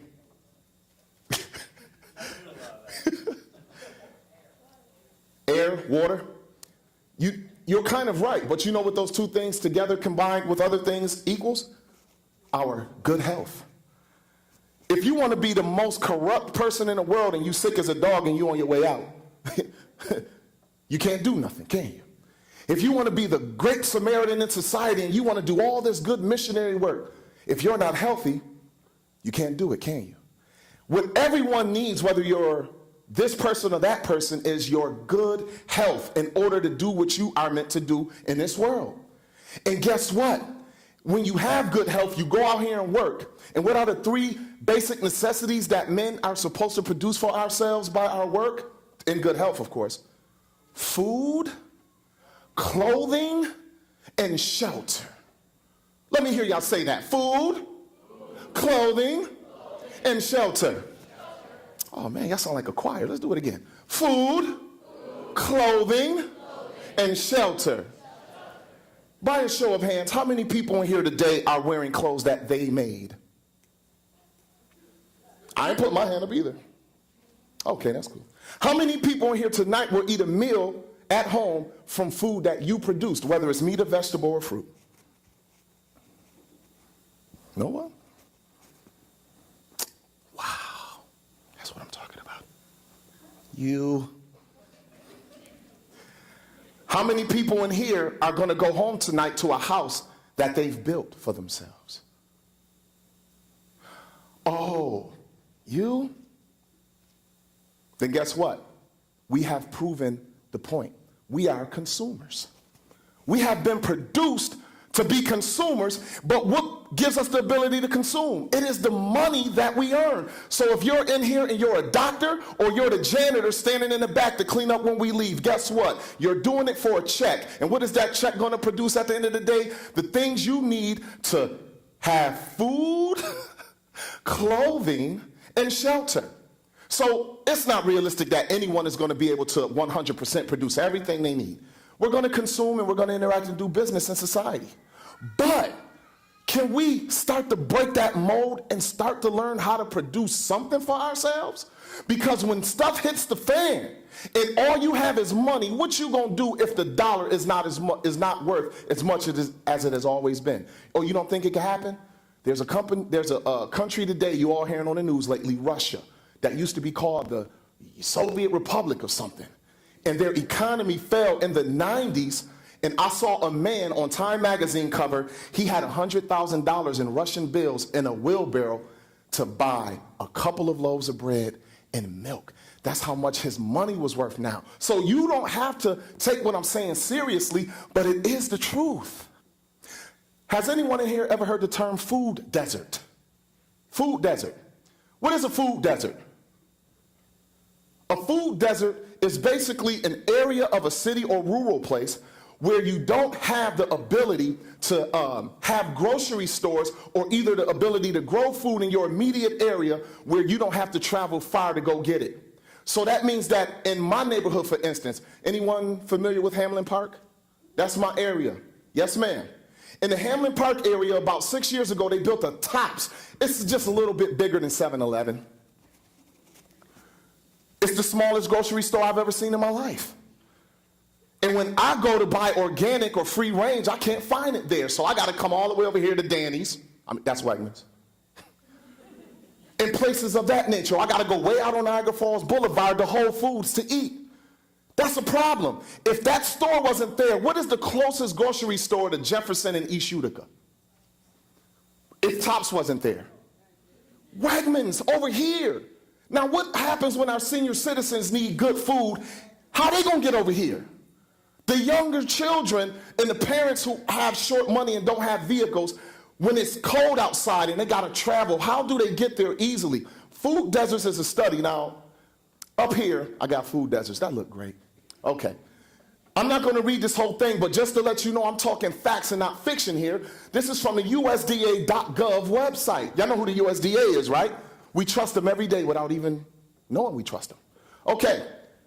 Down here near the bottom, it says, overall findings show that a small percentage of consumers are constrained in their ability to access affordable, nutritious food because they live far from a supermarket or large grocery store and do not have easy access to transportation.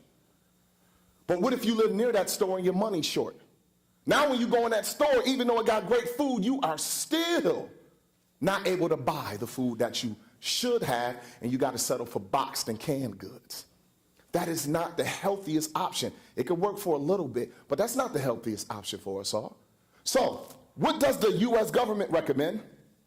Right here, on page 92 of this report, Access to Affordable and Nutritious Food, Measuring and Understanding Food Deserts and Their Consequences, United States Department of Agriculture.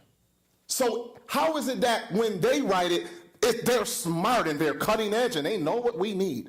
But when I say it, I can be doubted. That's just because of a lack of knowledge. Look at this.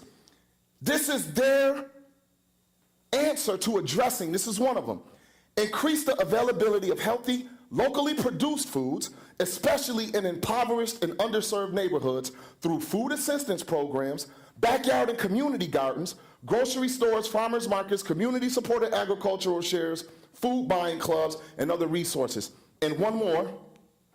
Healthy diets. Encourage the adoption of healthy diets by providing culturally and age-appropriate training and experiences for youth and adults in food production, preparation, and nutrition. That's all there. Why? Because at the end of the day, we all need this. I just heard today about City Honors High School having something they call the Paleo Garden Project or something. And these high school students are actually taking care of urban gardens and doing things with it. Why Burgard don't have that? Why East High don't have that? Because it's just not widely being pushed. Well, we don't have to depend on the government to do everything. They can give us findings, and then what are we going to do? Let us produce a collective, community-based movement. If you feel that this don't apply to you because you don't live in the inner city and you got long money, power to you. Buy organic, free range, and all that. That is the best stuff, by the way. But if you do identify with it, then what you can do is come together with others. So about 10 years ago, friends of mine, some of my friends are here, we came together and we started a community garden. We got in contact with the Community Action Organization of Erie County. Here in the city of Buffalo, me, my church family, and others have come together. We have an urban garden. We have raised beds. We have a greenhouse. We have chickens. Chicken don't come from the store. It's delivered there. Think of that. Imagine that. We bought 36 acres of land together. All together we have apple trees, pear trees, plum trees, cherry trees. We have raspberries, blueberries, elderberry bushes. We just had a half-acre sized, 14-foot deep pond dug, and we're stocking it with fish. After 2 years, we have to fish the fish out, at least 20-30% of the fish, so it doesn't become overpopulated. So I'm not up here today presenting you with something that was just like, let me pick my TED Talk. This is my life. I believe in it. And each one of you admitted that, well, you didn't say it, but I've seen it in your spirit. You admit it. You need food, clothing, and shelter to survive. So what I'm going to do as I close, I saw you all out here today, and I said, these are lovely people. So I wrote a poem for you. You want to hear it? Okay, here you go. And I couldn't remember it, so I'm going to read it off the phone. Can I do that? Of course. Listen to this. It says, what can I do in my life to produce more for myself? What do I invest in to benefit more from my wealth? I can earn a lot of dollars, and I can spend more money. But if the dollar loses its value, does that mean I go hungry? Didn't I hear on the news that we're trying to come out of a great recession? And they say it's the worst since that famous Great Depression? Great Depression? That was the 1930s, right? So I opened my Mac Air and I typed in a search box for Google to find. And they said the stock market had crashed and there were pictures of hard-working, law-abiding American citizens standing in long food lines. I can't believe my eyes. And I'm sitting there reading it and I'm storing it all within. And then as I look at the world, I ask myself, could this ever happen all again? And think for a minute if it did. What would be the condition of our community? Would we fight for each other for food? Or would we come together and produce food for one another in unity? People act different when our stomachs rumble with hunger pains. Because if I got to compete to eat, I'm gonna be that girl from the Hunger Games. But no, so y'all, no, for real. Seriously, let us think more self-sustainability, because in the end, for us all, it's gonna mean more maintainability. I'm Zadok, thank you for having me. Yeah, Zadok, come on, give it up for him again. See, because y'all got a little rap, y'all got some good stuff, and I'm telling you, the man is serious. He's serious. Everything he said is the truth, right? It's the truth. Okay, we've come to the part of the program where we're going to feed you. Isn't that nice? But before that, I got another gift here, same thing, Darien Lake bags, got a t-shirt and some other stuff in here. This is an easy one, easy. Zadok named 3 things that we need to live. Come on. Everybody's hands should be up. Okay, lady in the brown shirt. I can't hear you. There you go, come on up. Give her a round of applause. What school you representing? Marytime, let's hear for Marytime. Let's hear it for all the speakers that's come out so far. Come on. Pretty fantastic, right? Are you guys inspired? Are you empowered? Imagine that you would come to a TEDxYouth at Buffalo event and be inspired and be empowered. It's working, right? Oh, it's working, right? Oh, yeah.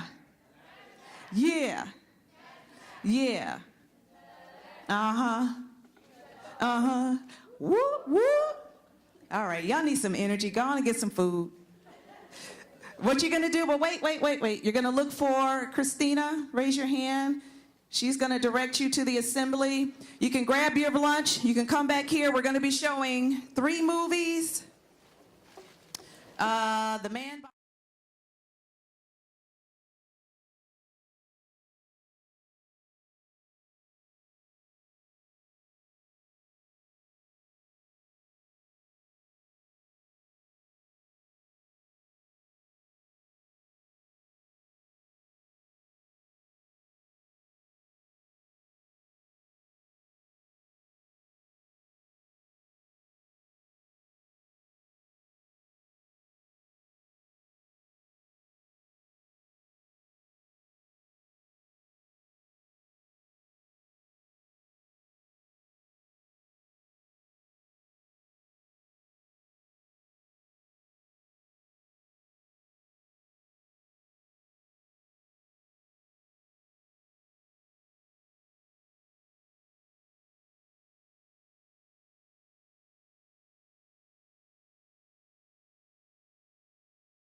How many of you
Yes, so lunch agreed with you. I hear the energy. I love it. Let's hear it again.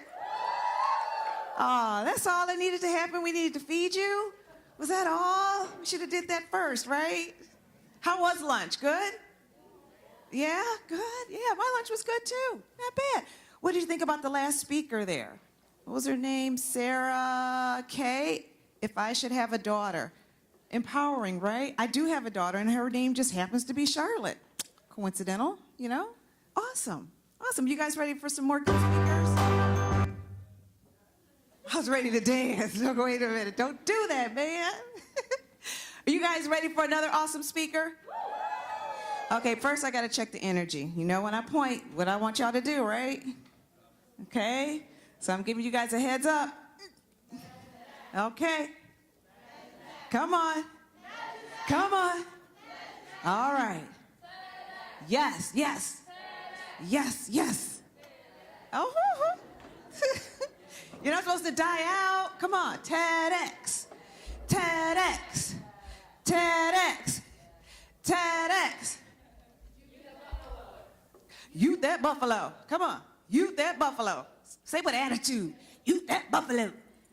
Youth at Buffalo. Come on. 1, 2, 3, go. Again. One more time. Whoop, whoop. Whoop, whoop. Whoop, whoop. Whoop, whoop. Party over here. Whoop, whoop. Party over here. Imagine that. Imagine that. Keep doing it. Imagine that. Imagine that. Imagine that. Imagine that. Keep going. Imagine that. Imagine that. Imagine that. Youth at Buffalo. Youth at Buffalo. Come on.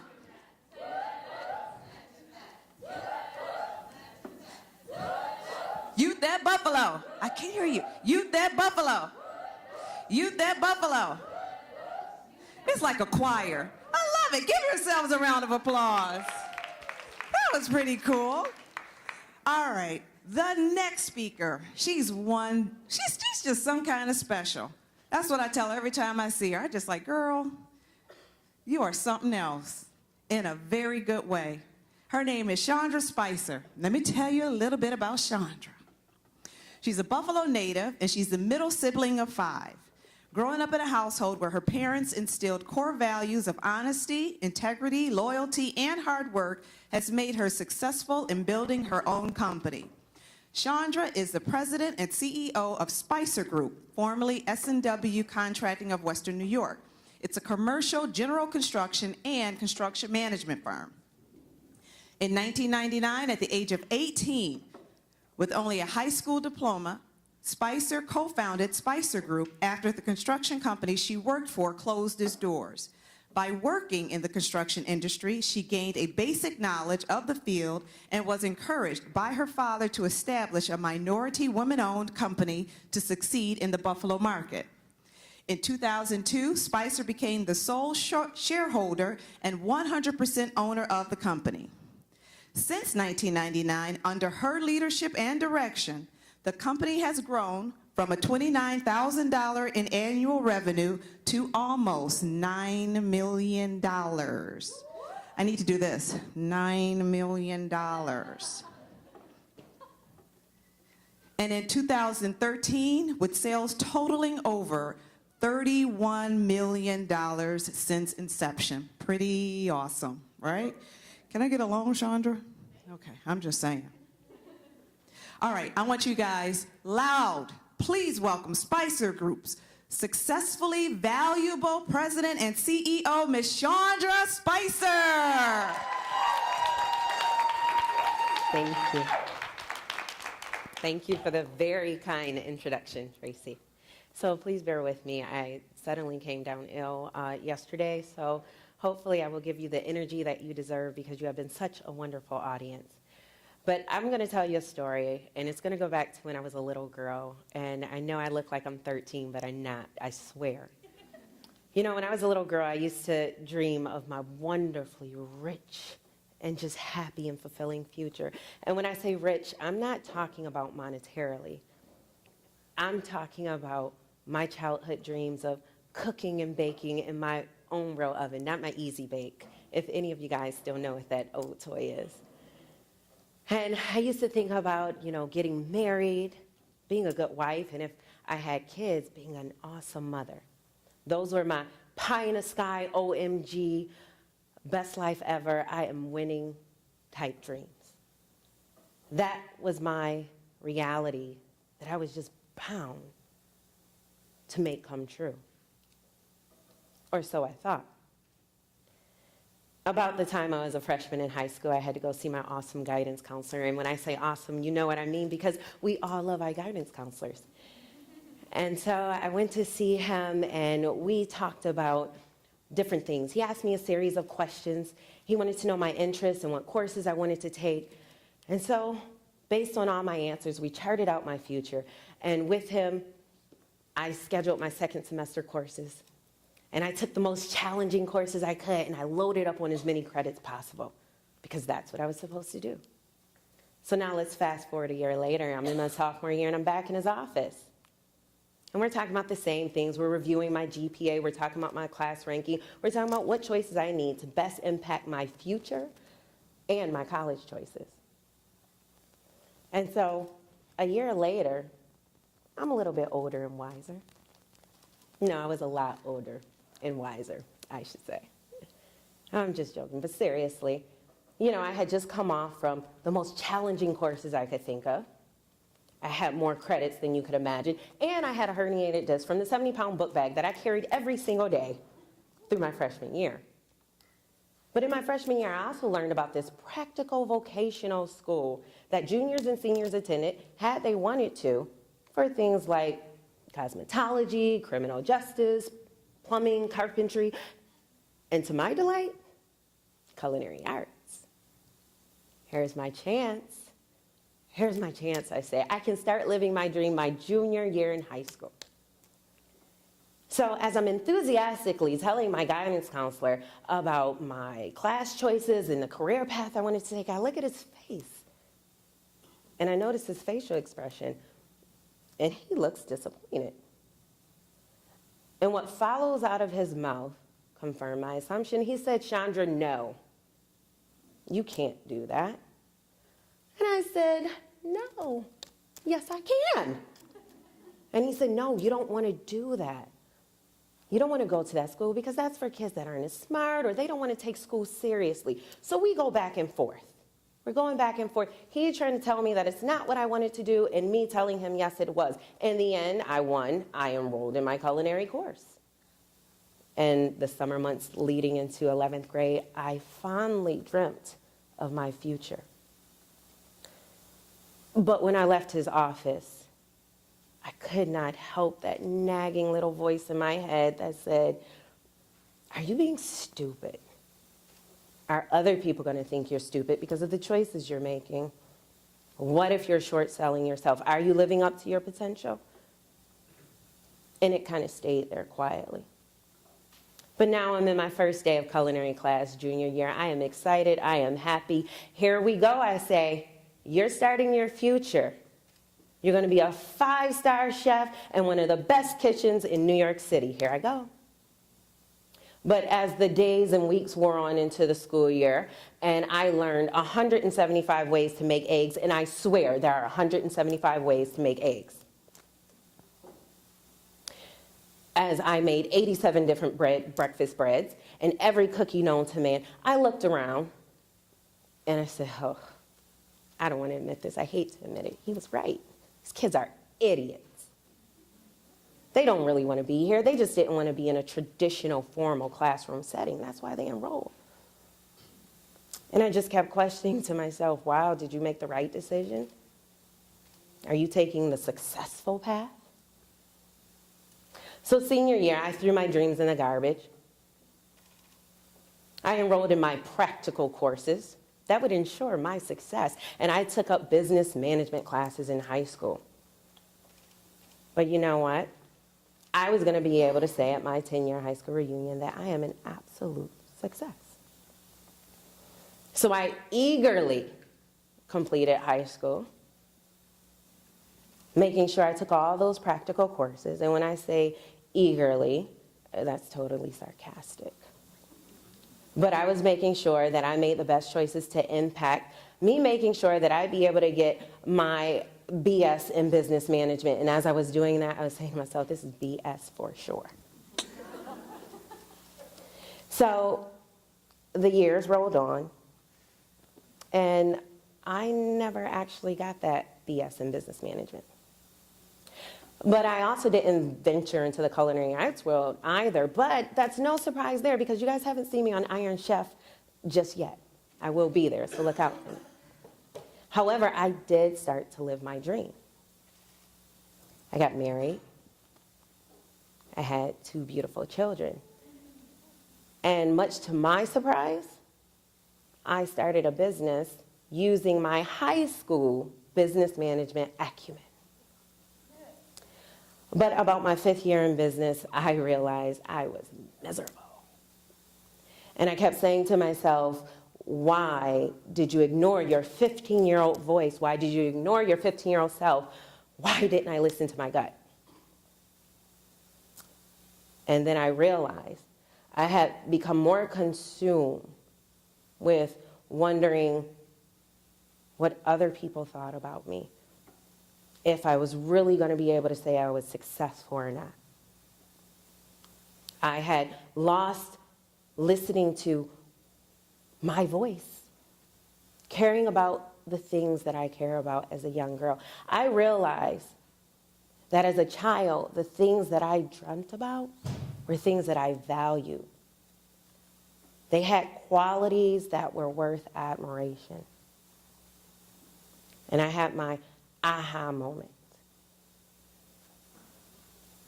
I realized that I was more consumed with being considered awesome or a loser and being able to say, I'm successful at my 10-year high school reunion. Then I cared about listening to the whispering voice of a 4-year-old that said, be valuable. So I decided that I really need to take a look at things. Go back to that innocent mind that had no comprehension of the adult secular view of things. And I thought about, how can I really run a business and grow a family and still show up saying, I'm successful?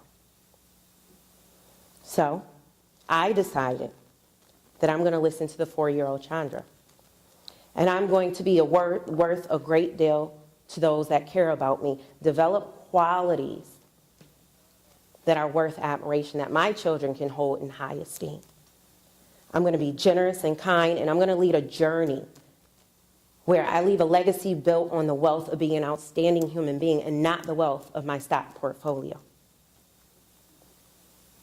My success will be determined by my value. You see, success is defined as a favorable termination of endeavors. And my endeavors or goals include being of value. See, I have an inherent need. You have an inherent need. We all do, for that matter, to be of value and to be valued by others. So I decided a few years back that this is how I was going to live my life, by saying I was successful and contributing to society in a positive way. I would be successfully valuable, or as Aloe Black would say it, a little bit better.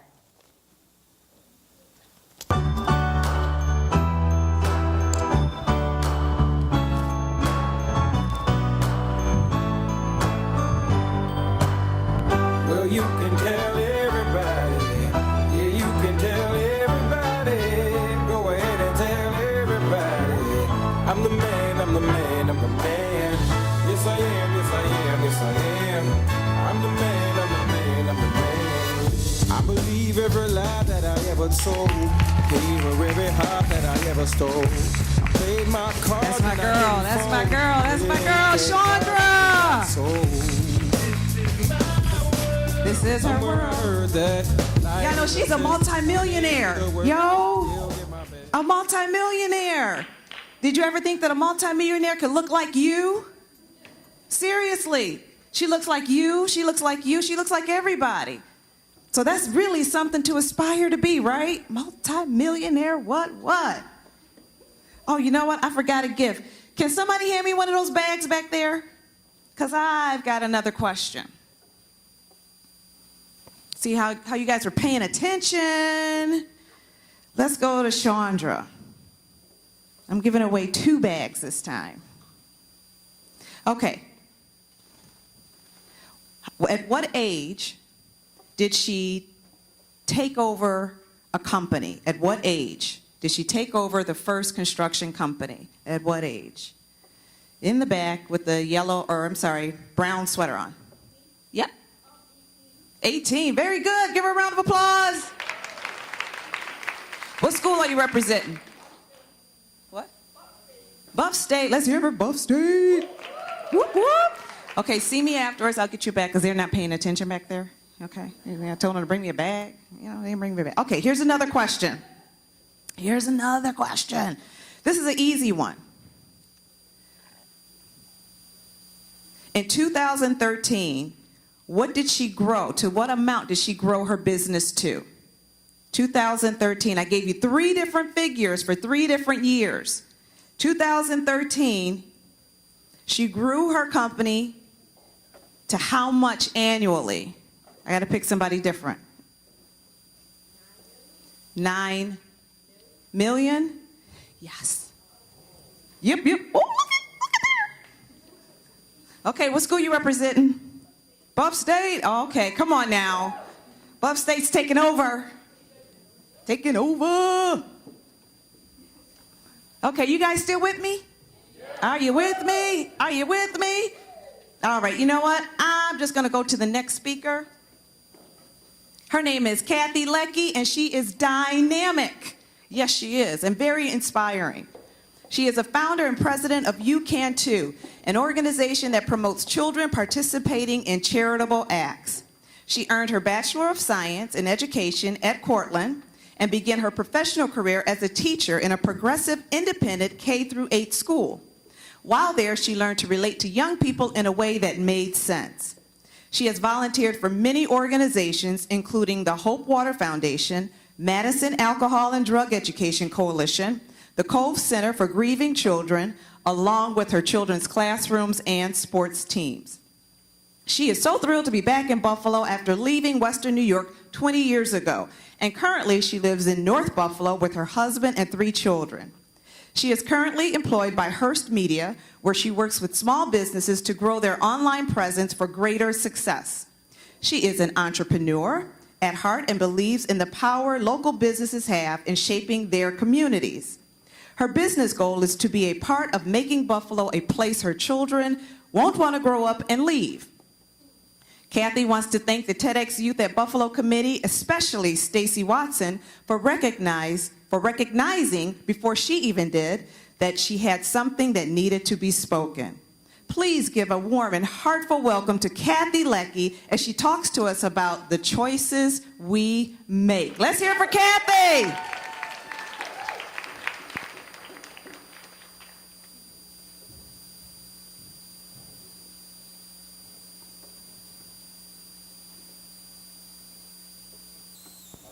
Any better? Okay. So I grew up thinking that everyone was prettier, smarter, stronger, braver than I was. And as I got older, I just changed it to they have a better job, nicer car, nicer clothes. But what I really thought was that they all knew something that I didn't know about how to do it all well and how to be successful. And I wanted that.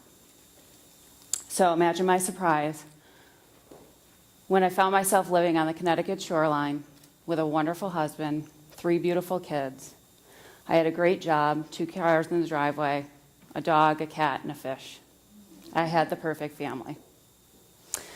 So when I heard about the TEDxYouth happening in Buffalo, I thought this was the perfect opportunity to come here and tell you all about my great family and all the great things that we've done. So here's a picture of my son, Brett, who's in the audience, actually. This is when he was 8 years old. He came to me and he said, "Mom, did you know that 6,000 people die every day from water-related diseases?" And I said, "No, I didn't." And he said, yeah, and there's this life straw. It costs $5, and the kids can drink right out of a dirty river and get clean drinking water with it. Maybe I could start a fundraiser at my school. So we figured it out. He did. And from there, he took his mission to service groups, churches, and schools, raising awareness about the issue and raising a lot of money to send these life straws where they were desperately needed. While he was at a presentation giving one, my older daughter came across an organization called Simply Smiles. And they work with children who are growing up below the poverty level on an Indian reservation in North Dakota. So we found out a way to buy $1,000 worth of winter clothing for only $200 simply by shopping for them off season. That's when Abigail came to me. She said, Mom, Brett has a thing and Skylar has a thing and I don't have a thing. I said, Abby, you're only 6 years old. You don't need to have a thing. But she found her thing. She took a class after school, learned how to sew. She found some extra material down in the basement, and she decided that she would make silky blankets for babies who need them. So between her friends coming over and sitting on the front porch, her school group and other groups that we got together to do this with us, we were able to send 100 silky blankets to the pediatric oncology department at Yale New Haven Hospital.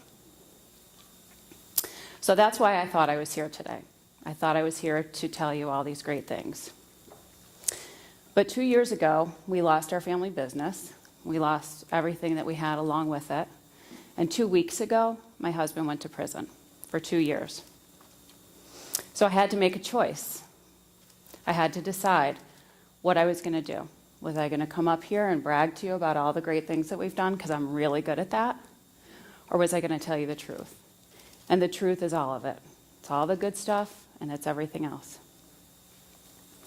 I realized that when I started talking to people and telling them what we were really going through, what our day-to-day struggles were really like, that's when I heard about their problems. That's when I heard that they had a parent who was sick, or a brother who's an alcoholic, or that their house was in foreclosure. Things they might not have shared otherwise. And since then, my friendships have become more real and stronger because of it. So what I now know is that everyone has a struggle, equally devastating to them. And it doesn't matter what the event is in our life. It's the choices that we make every day after them. So I knew I was still supposed to be here in front of you all today to talk to you, but my message is simply choice. It's about the choices we make. And I was certain that I was supposed to be here today because when I called a friend the other day and said, what did I get myself into? I'm a nervous wreck about doing this presentation. She said, find a good luck charm that you can hold on to that'll make you feel good. So I got in my car that day and I looked over and I had bought a little silver token with a dragonfly on it in honor of my niece a few years ago, and it's been sitting in my car ever since. So I picked it up and I thought, perfect, I'll have my niece with me. And I flipped it over and it says, imagine. Imagine that.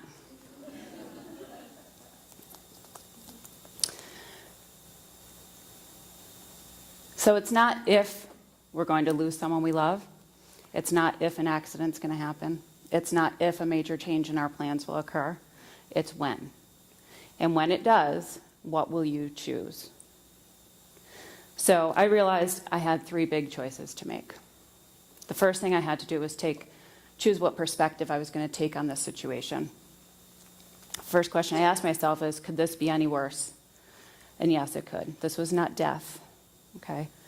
My 9-year-old has a friend whose father died last year, and she even came up to me and she said, you know what?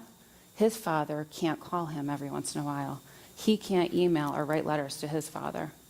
So it could be a lot worse.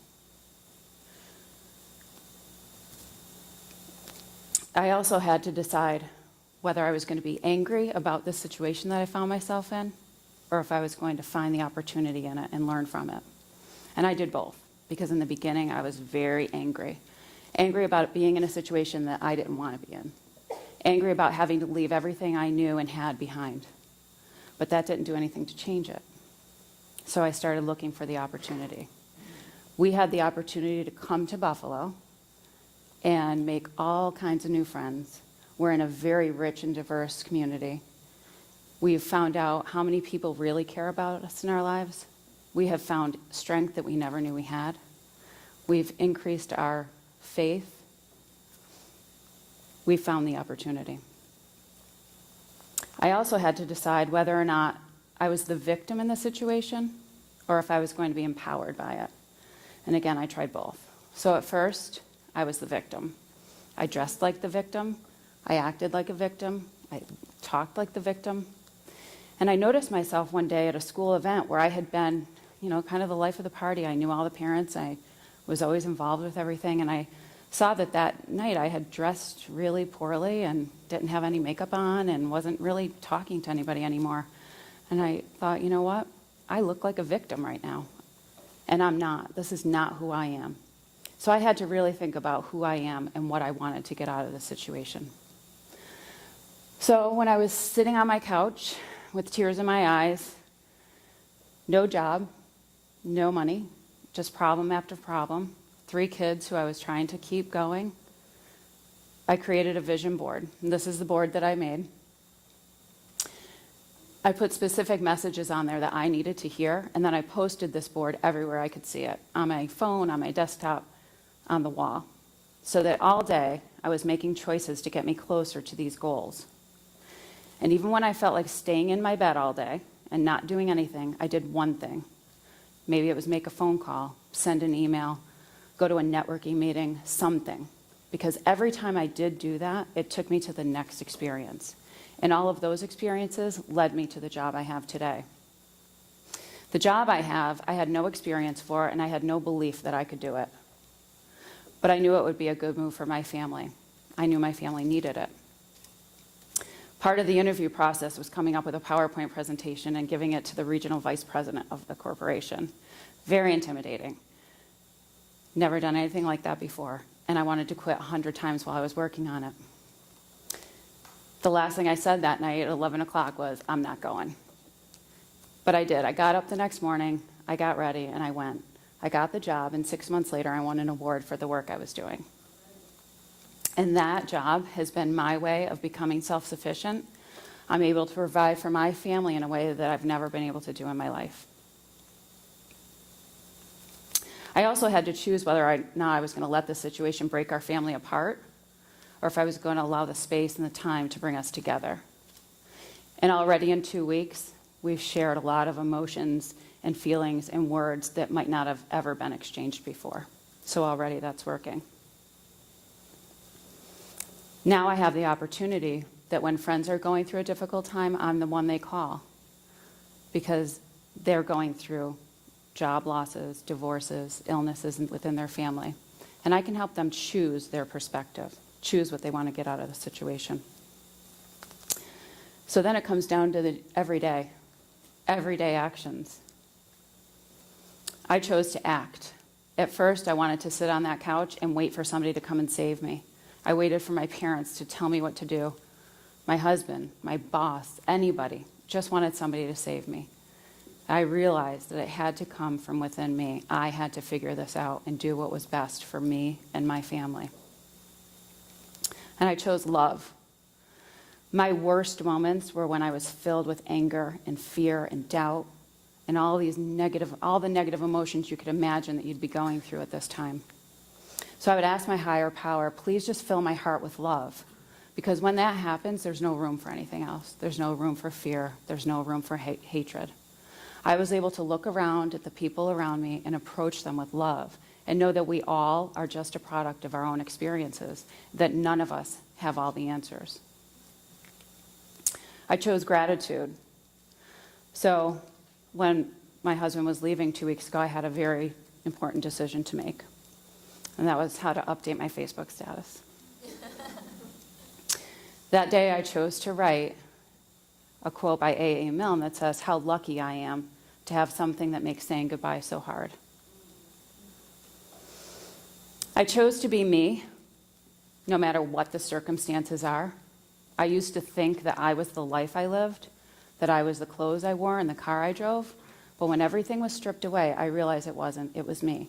It's the choices and the people that I choose to spend my time with. It's the choices of what I do with my day. That's who I am. I chose to accept help, which was really hard for me because we were always the family who was helping those in need. But I realized that we all need to take turns in life helping each other. And when I was able to accept that help, blessing after blessing entered our lives. I chose to engage, which again was really hard as recently as the other night at a party for this event. Sometimes when I'm still feeling less than or not good enough, that's when I stand back against the wall, my eyes down, shoulders down.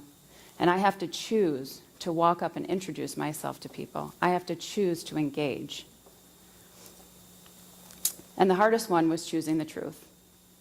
So a couple weeks ago, well, it couldn't have been more than that, I went to pick up my kids from a friend's house. And the father said, I just want to let you know, we told our kids that your husband took a government job in Europe for a couple years. And I started to laugh until I realized he was serious. And I said, well, if you're not comfortable with the truth, then we won't share that with them.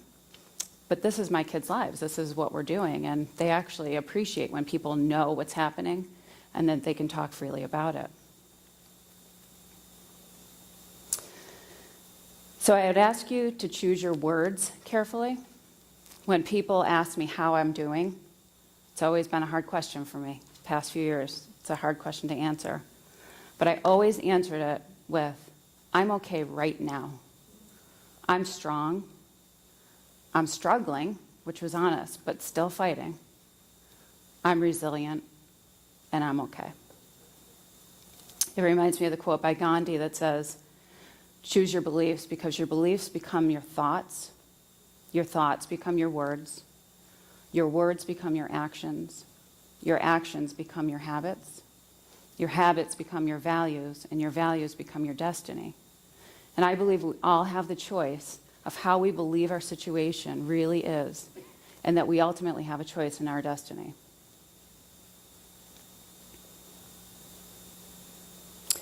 So my story is not over.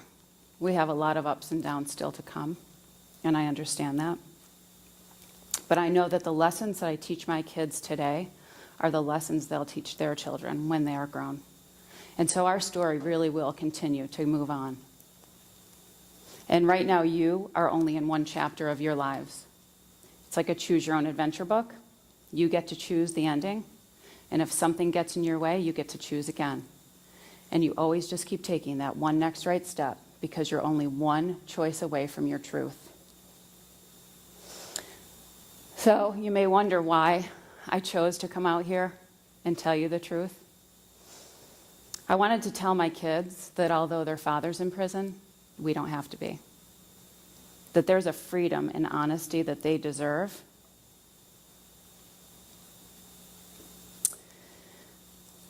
And that it's really the choices we make, not the events that happen to us. So nowadays, there are probably some people who say, you know, those Leckies aren't so perfect after all. Actually, that's something I forgot to tell you in the beginning, was that a lot of times in our little town, I used to hear that. I wish I was a Leckie, or I want to be a Leckie. Maybe not so much anymore. But that's okay. Because now I know that no one out there has all the answers. No one knows anything that I don't know about how to do it all right. Every day we're just making choices to get closer to our own answers. I choose love, I choose gratitude, and I choose forgiveness for my perfectly imperfect family. And I wouldn't choose any other life than the one I have today. Thank you.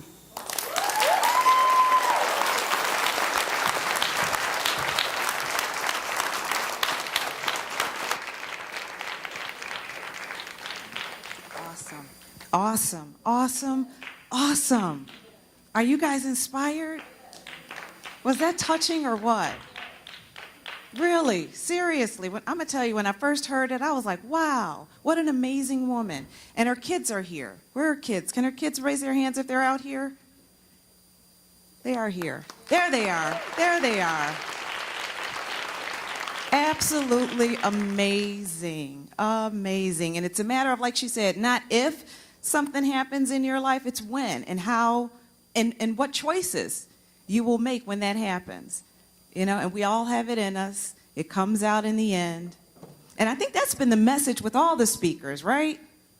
Right?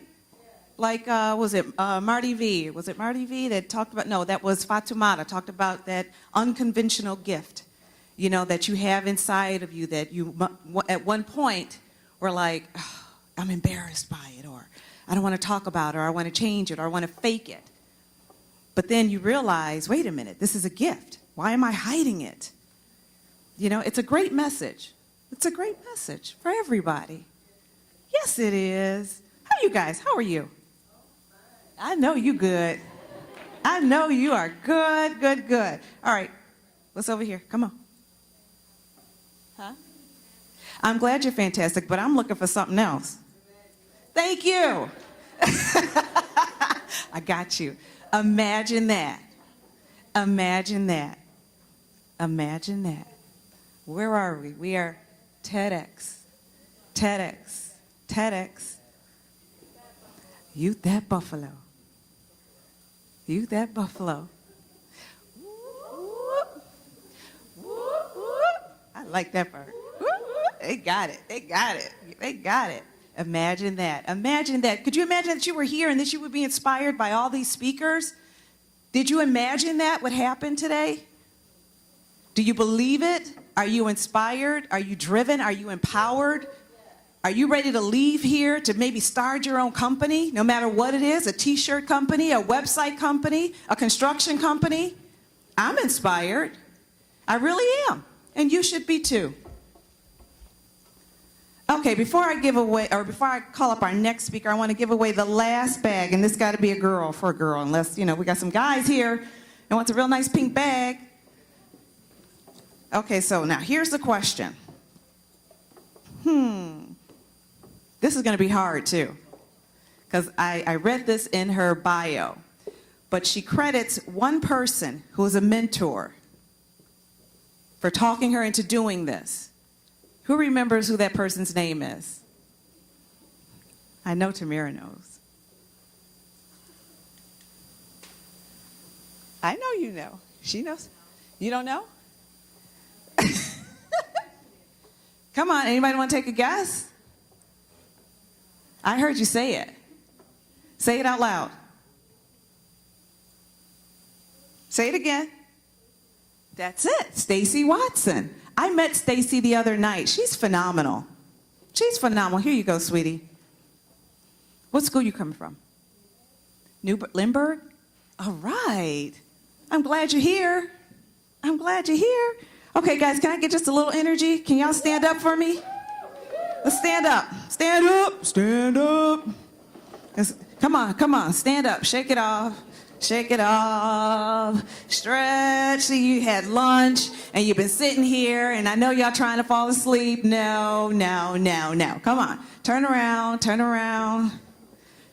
Turn around. Turn around. Okay, shake it off. Twist it out. Twist it out. That's it. Twist it out. Get the kinks out.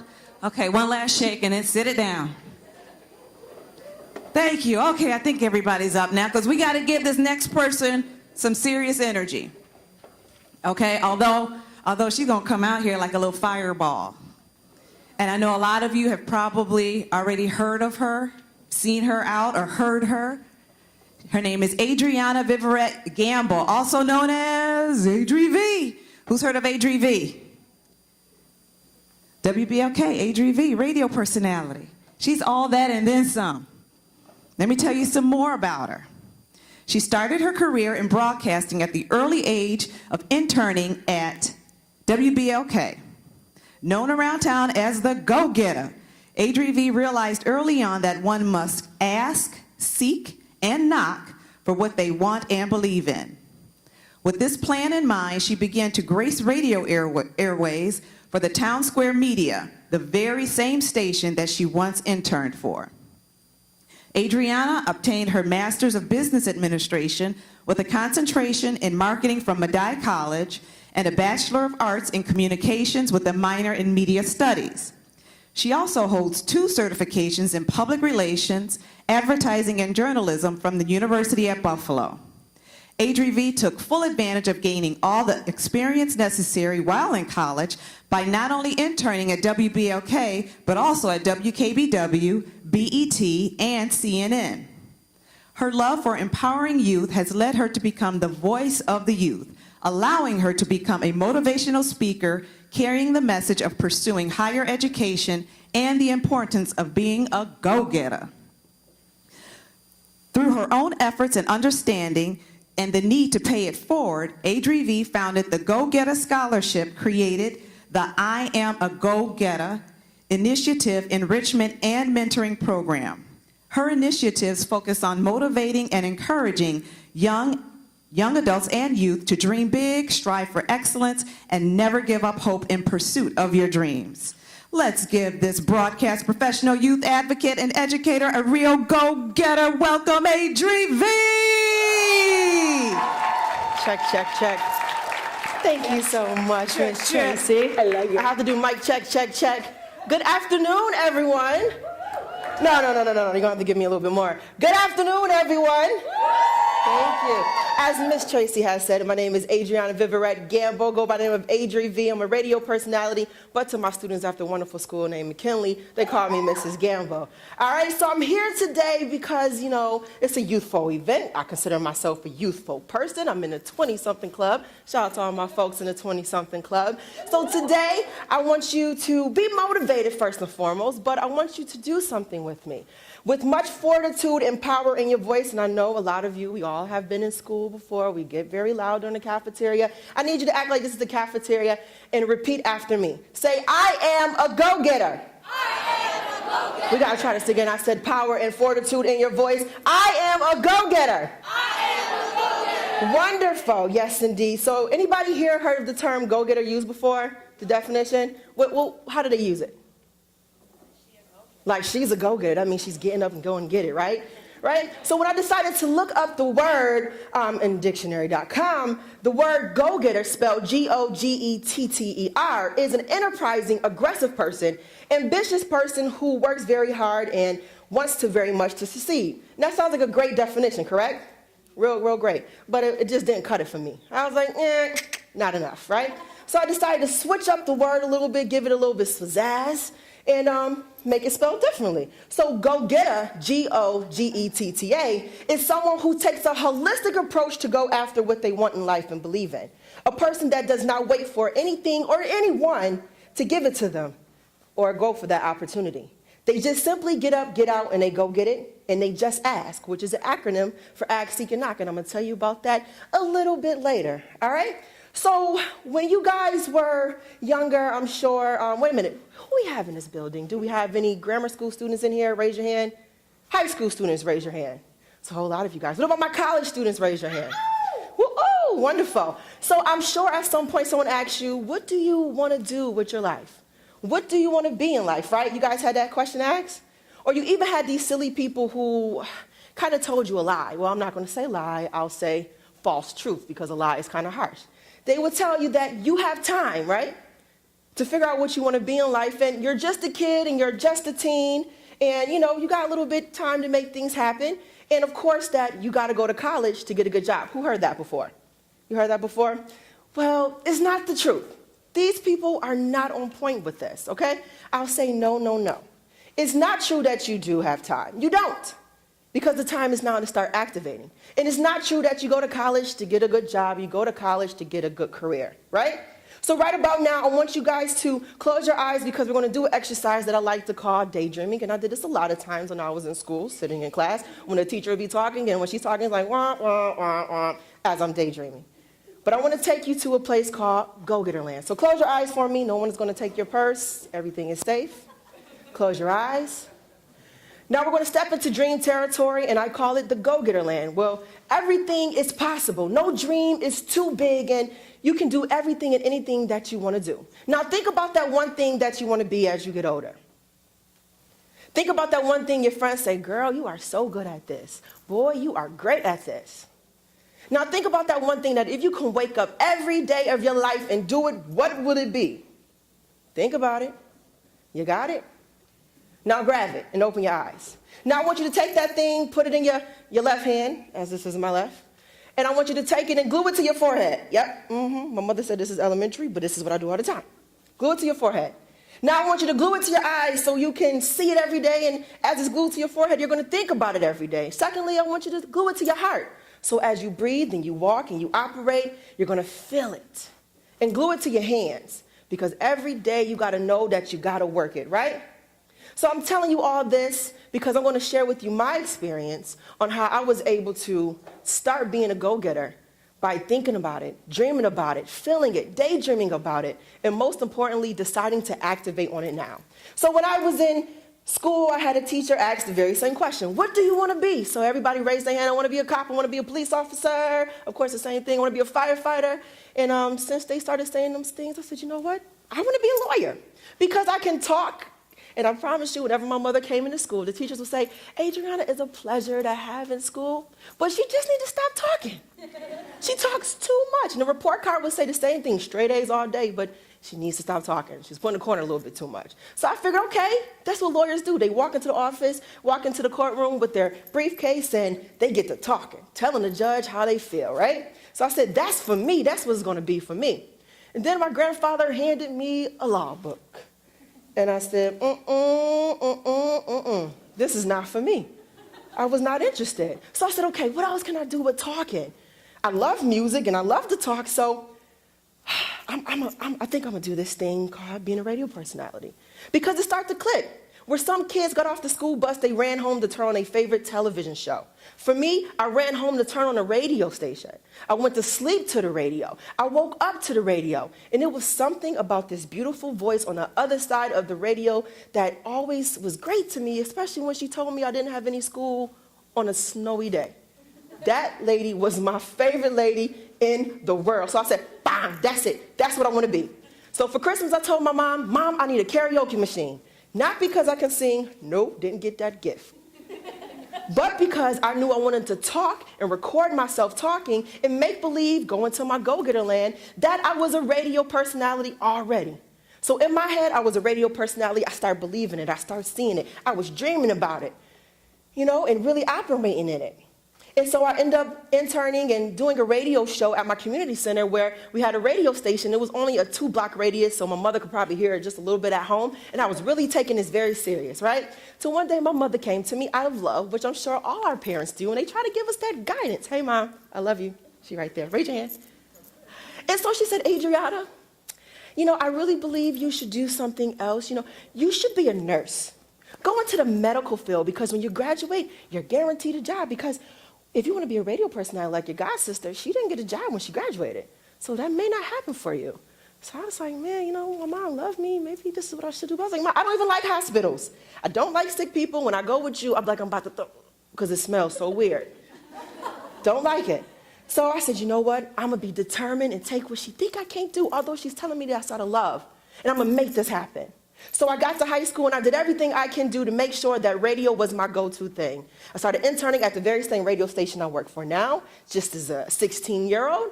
I did the morning announcements and I still do and help out there with that as well. And I said, anything and everything I'm going to do with talking, do the debate team. But it wasn't until I really took it to a next level when I had this teacher by the name of Mr. Wright. Mr. Wright will walk into the class at 8 o'clock in the morning whistling. Mad excited. And this is first period. You know, normally first period, if you got a study hall, what do you do during study hall if you got first period in the early morning? Sleep. Y'all so smart. Yes. I would try to sleep. But Mr. Wright is just so happy. And he's drawing his bald eagles, painting his pictures, doing his pointillism. And I was an art student, but I just wanted to sleep that period. I said, Mr. Wright, like, what's wrong? Why are you so happy? It's 8 o'clock in the morning. You see that snow blizzard that's going on outside? Why are you so happy to come in here? Well, Adriana, you know, I just love teaching you guys. I just love coming here and doing that. I said, Mr. Wright, I get it. But he said something to me that stuck with me for the rest of my life. And I said, I will live by this every day, no matter what. He said, Adriana, if you find a job you love to do, you will never work a day in your life. So I stuck with that. So by the time I got into college, I would let that resonate and always be in my mind every day. You find a job you love to do, you never work a day in your life. So I said, I'm going to full and go hard with being a radio personality. So I got to college. I was the general manager of our radio station, a part of our student government. I got a chance to intern in the Big Apple in New York City, where I was a part of BET, Black Entertainment Television, in the cable news network at CNN. And when I graduated, guess what happened? I got a job at the very same radio station I interned for. And not only did I think that was enough, I said, okay, I love radio, but one day I want to own my own empire. So I went forth and got my MBA. So one day I could write the checks of those who are on air. But now, as I stand here before you today, not just on one radio station, but on one here in Buffalo, one in Rochester, and one in Albany, I share you my story because when I was your age, when I was in high school, when I was in college, I decided to pursue what I wanted to pursue, my dream, wholeheartedly. I took the idea of being a go-getter and understanding that nothing in life is just given to me. You have to what? Go and get it. If I sit on my butt all day, is it going to come to me? No. But if I get up and I start doing the thing that I call ask, seeking, and knocking, it could come to me. So I told you that Just Ask is an acronym for ask, seek, and knock. So today I dare you to do just that. I dare you to ask. Ask those individuals who are doing the things that you want to do. Ask those individuals who are in the area or have what you want, the different questions that you need to pursue your dreams or to make what you want to happen. A closed mouth never gets fed, and I've always been told that the squeaky wheel gets the what? Oil. You guys should know that. Secondly, you should most definitely seek. Seek after each and every opportunity. The internships that I got to go to BET and CNN didn't come to me.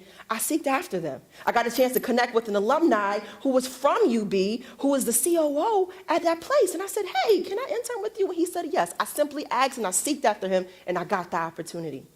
Secondly, I knocked at the door. Now, for some people, you may knock lightly and you may not get in.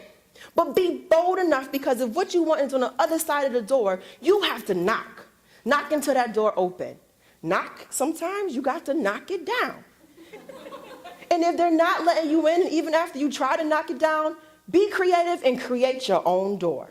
Because sometimes that's just what you have to do.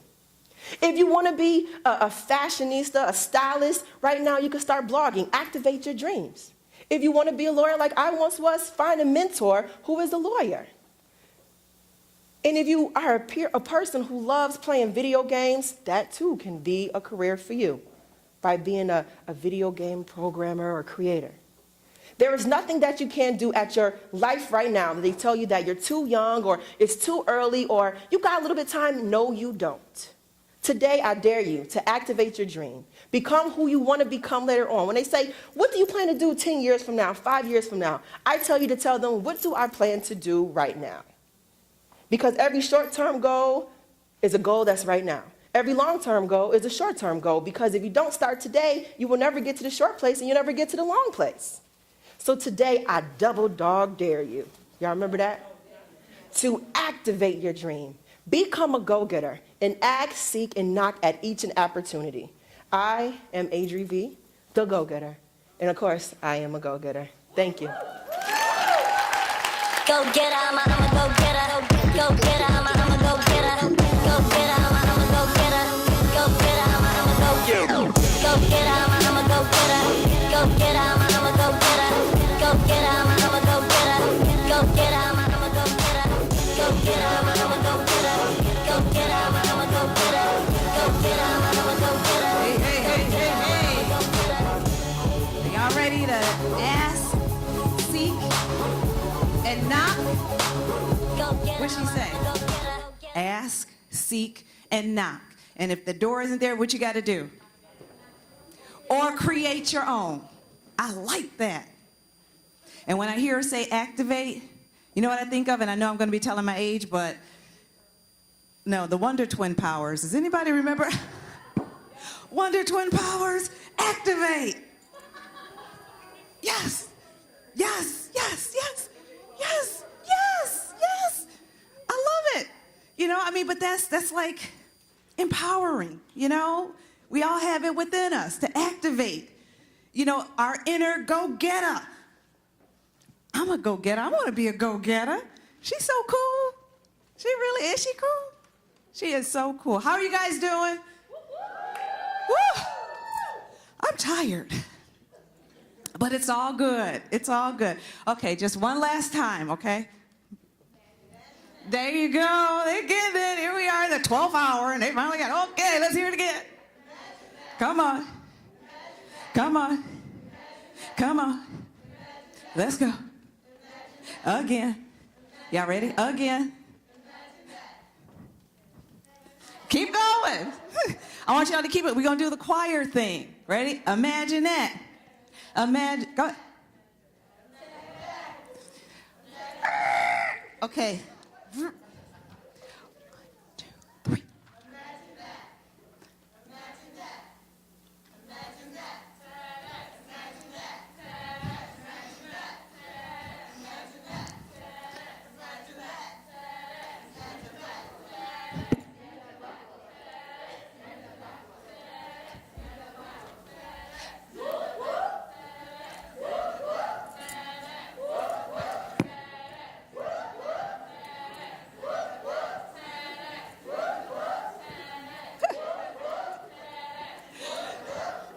Y'all are so cool. Give yourselves a round of applause.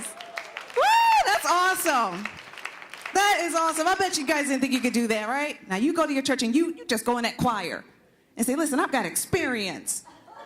I got experience. All right, you guys really ready to rock it out? Are you really ready to rock it out? Because this next guy, he gonna turn it up. He really is. He's gonna turn it up. All right, let me tell you a little bit about the next speaker. He's a pioneer for Buffalo's dance scene. 24-year-old Jimmy Big Rook Hawkins describes dance as the religion that saved him. Hawkins is a freestyle dancer focusing in street hip-hop dancing and crumping. Who knows what crumping is? You, crump. I can't do it, but I'm gonna try it. Rook attended Buffalo Academy for the Visual and Performing Arts for a portion of his high school career before transferring to Cheektowaga Central to play football. He began leading dance lessons at the young age of 14 at the Langston Hughes Center. This led him to head various classes and sessions around the city. In 2010, Rook starred in the New Era Cap commercials and performed at the New Era corporate event in Las Vegas. I know, right? That same year, Rook worked at the Buffalo Academy for the Visual and Performing Arts as lead choreographer for their rendition of The Little Shop of Horrors. In 2012, Rook attended New York City's Battle Fest, which is a well-known dance event for the best street dancers in the country. Rook has been recognized in various publications, including the Buffalo News and Buffalo's Art Voice magazine, for his craft. Rook currently pursues his passion as an instructor at Verve Dance Studio. He resides in Buffalo and continues his work as a youth advocate while bringing together all walks of society through dance. Please give a warm welcome to the stage of professional dance artist and youth advocate who will break down the barriers. You guys got to give him some energy. Let's hear it for Rook! All right. How's everybody? All right now. Everybody's been sitting patiently waiting for this moment, as much as I was also. Well, my name is Jimmy Big Rook Hawkins. I want to ask you, what's the first thing that comes to mind when you hear the word barrier? A wall, right? Now, there's so many different types of barriers set to block you from your purpose, your mission, your goal, your passion. It's meant for that, right? How about thoughts? That can be a barrier, right? Thoughts, feelings, people's attitudes, and maybe even your own. Now, before I get any deeper, I would like to do something with all of you that I like to call the icebreaker.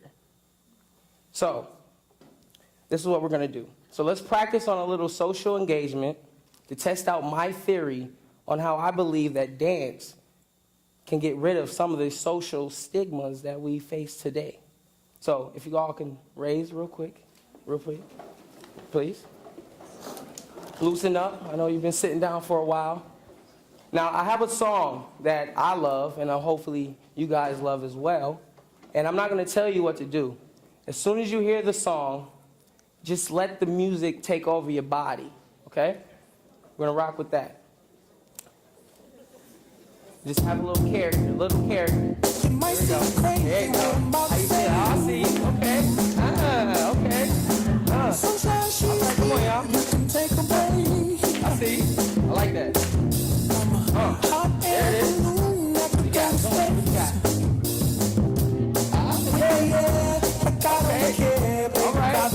I like that. I like that. Okay, okay.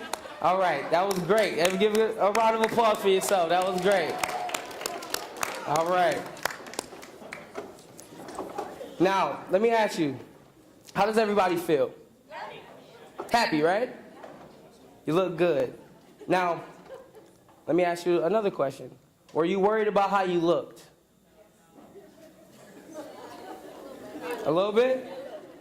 Now, would you have been able to come on this little red dot right now and do the same thing in front of everybody else? Some would, and some wouldn't, and for all different reasons. Not everybody feels comfortable expressing themselves like that real quick, right? So dance can break down the inner and outer barriers that causes society's judgment upon us. Now, let me give you a little example. A couple weeks ago, I was at a bar restaurant because I'm of age. I could do that. And there was a lawyer sitting at the bar. He was down and out about something. I don't know what it was. And then there was a dentist next to him. They didn't know each other as well as much as I knew them as well. I didn't know them. But me doing what I do with dance, I was dancing. I was dancing near the speaker. And the lawyer turned around and started dancing along with me. Now, dance, my mom always taught me this. That's my beautiful mother. She taught me that you don't have to talk. Dance, you can talk through dance. You can talk through dance. So when he came to me, we were talking through dance. And to make this long story short, they didn't know each other, and they ended up, a week later, he came up to me and said, "Thank you, Rook. Last week was great." They ended up battling each other, ended up going on another date, and now they're getting married through dance. And they didn't even know each other as much as I didn't know them. So dance did that for them. Now, dance has always been a part of my life since I was about this tall, 2 years old. But at the age of 14 in 2004, a new dance form came to me called Crump. The acronym for Crump is Kingdom, Radically Uplifted, Mighty Praise. Now, Crump was a new form of religion that helped us channel our inner emotions through movement. It gave us purpose and the will to overcome social stigmas. Now, as a crumper in Buffalo, we would meet 2 times a week.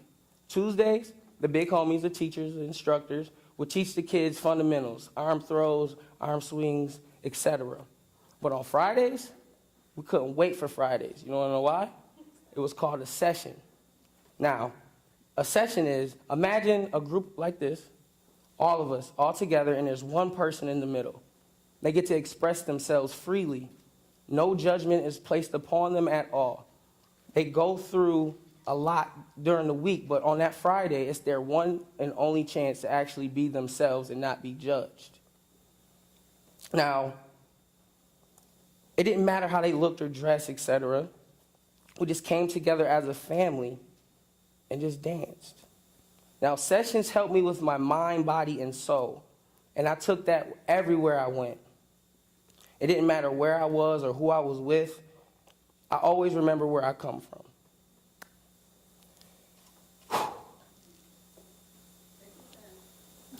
Now, it's easy to feel judged when you are around those who are different from you and unfamiliar with you. If something like a session can bring people together and make them feel more comfortable about their true selves, why can't we channel experiences like that into everyday life? We face internal and mental barriers as well. The biggest one is the one internally that we always do. So how many people in here has ever told themselves and to stop? How many told themselves,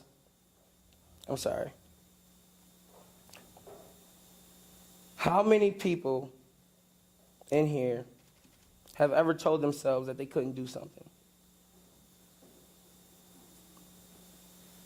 Now, how many people in here have ever blocked themselves from speaking their mind because they were scared of negative reactions or negative rejection or just scared? We all have. Now, most people wouldn't just dance around people they didn't know like we did it in the icebreaker, right? So feeling comfortable around others reduces insecurities. Now, dance can put you in a mindset that will overcome every barrier that is out there. But not everyone is a dancer, right? So find something that makes you feel the same way dance makes us feel and passionate about. And build a community around that, please, because we need that. This world right now is crazy, and dance can actually help because it's helped me. So with further ado, I would like to introduce my friend, my brother, that I met through this crump world, Kyle Rashid Muhammad.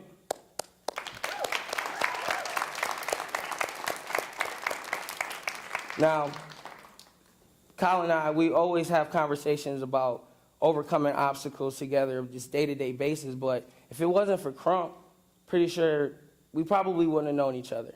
But this crump stuff is crazy. So we're just gonna put on a little show for you guys, and I will ask if you guys can open up your heart, your mind, bodies, and soul so that we can actually vent off our frustrations and what we're going through as well. Please, just enjoy, please. Thank you.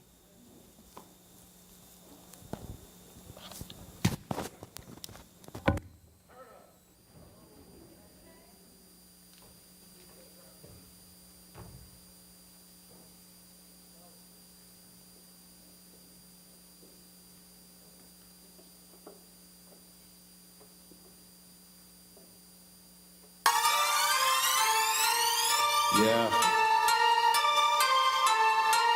Straight off the plane,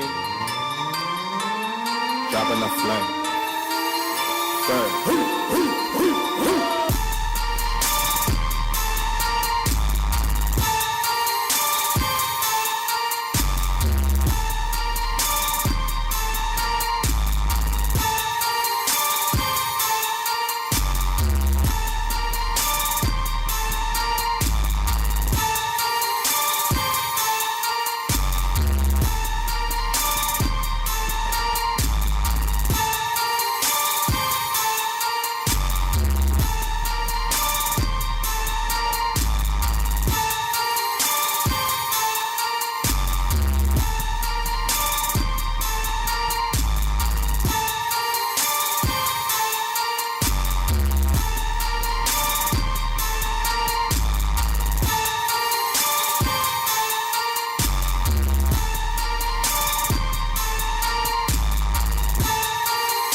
Yo, Big Rook in the house.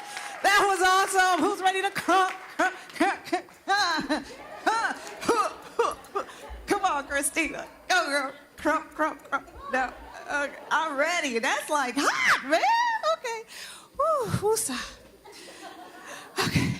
They got me so excited. That's hot. I love that dance. Isn't it? It's like very expressional, you know? This is Christina. How many people here know Christina? Does she not totally rock or what? You do. You totally rock. I'm going to turn it over to Christina now. I want to thank everybody for allowing me to be the MC. Thank you, Christina, for asking me to do this wonderful, it's not even a job, it's just great. I just love being here. Great energy. Thank you for putting up with my silliness, because I am silly, but I am a good silly, right? Yeah, I like the energy. I love the energy. So without further ado, Miss Christina Lopez. Thank you, Tracy. Thank you for spending the day with us, and thank you. This has been a long process, and Tracy wasn't sure at first, but once she read about what we were doing and we talked to her about it, she was very emphatic about being a part of it. So thank you. Thank you so much, Tracy. Okay. So a couple of things. I have to use my notes because I'm not that great of a speaker, but I'm working on it. So thank you to everyone here for spending the day with us. I hope that you found something to take away from today, whether it was from Zadok's speech or Shandra or even Rook this afternoon. I'm sure that you found something to take away, and I hope that you were inspired by something that you heard. If you've enjoyed today's conference, I have a couple of reminders from our TED family. There's this flyer out in the lobby. We can't see it. This one, our next TED family event is Empower, TEDx University of Buffalo. That happens April 25th. So if you want more information about that, you can check out the TEDx University of Buffalo website. And then there's a couple more events coming up. Let's see, what else? I'd like to extend another thank you to our sponsors and to especially SUNY Buffalo State Office of Student Affairs and the Dean of Students for hosting us. Thank you. Let's see, and our partners, YWCA of Western New York and UB's Liberty Partnership Programs, who've been incredible partners to us in the entire planning process. I also want to thank our incredible committee for every last ounce of energy they put into this event. There was a lot of time, a lot of energy, and a lot of effort put into what we've done for you today. And a special thank you to Mark Odian and to Peter Herr, who have been very, very great in the last 24 hours specifically. So thank you both. Let's see. Finally, I encourage you, if you enjoy what happened here today and on this stage and in this atmosphere, this environment today, we encourage you to submit your concept idea or your story worth spreading for a future TEDx Youth at Buffalo conference. The committee will begin looking for next year's speakers in just a few months, and you never know, you could end up here on this stage telling your story. So thank you all for coming.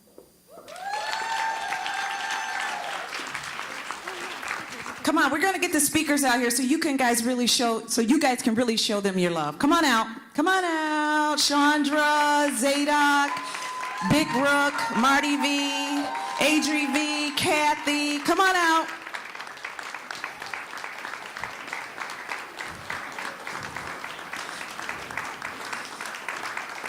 Awesome, awesome, awesome. Fatumata, yes, yes, yes. I'm sorry, baby. Sorry. Yes, Dan, get in there. Stand up, stand up. They deserve it. They're pretty awesome, aren't they? Imagine that. TEDx Youth at Buffalo. Once upon a time, somebody ran. Yeah. Away, saying fast as I can. There's an after party. After party in the lobby. Oh, that's awesome. You better get it, Big Rook. That's skill.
leave some morphine at my door. 'Cause it would take a whole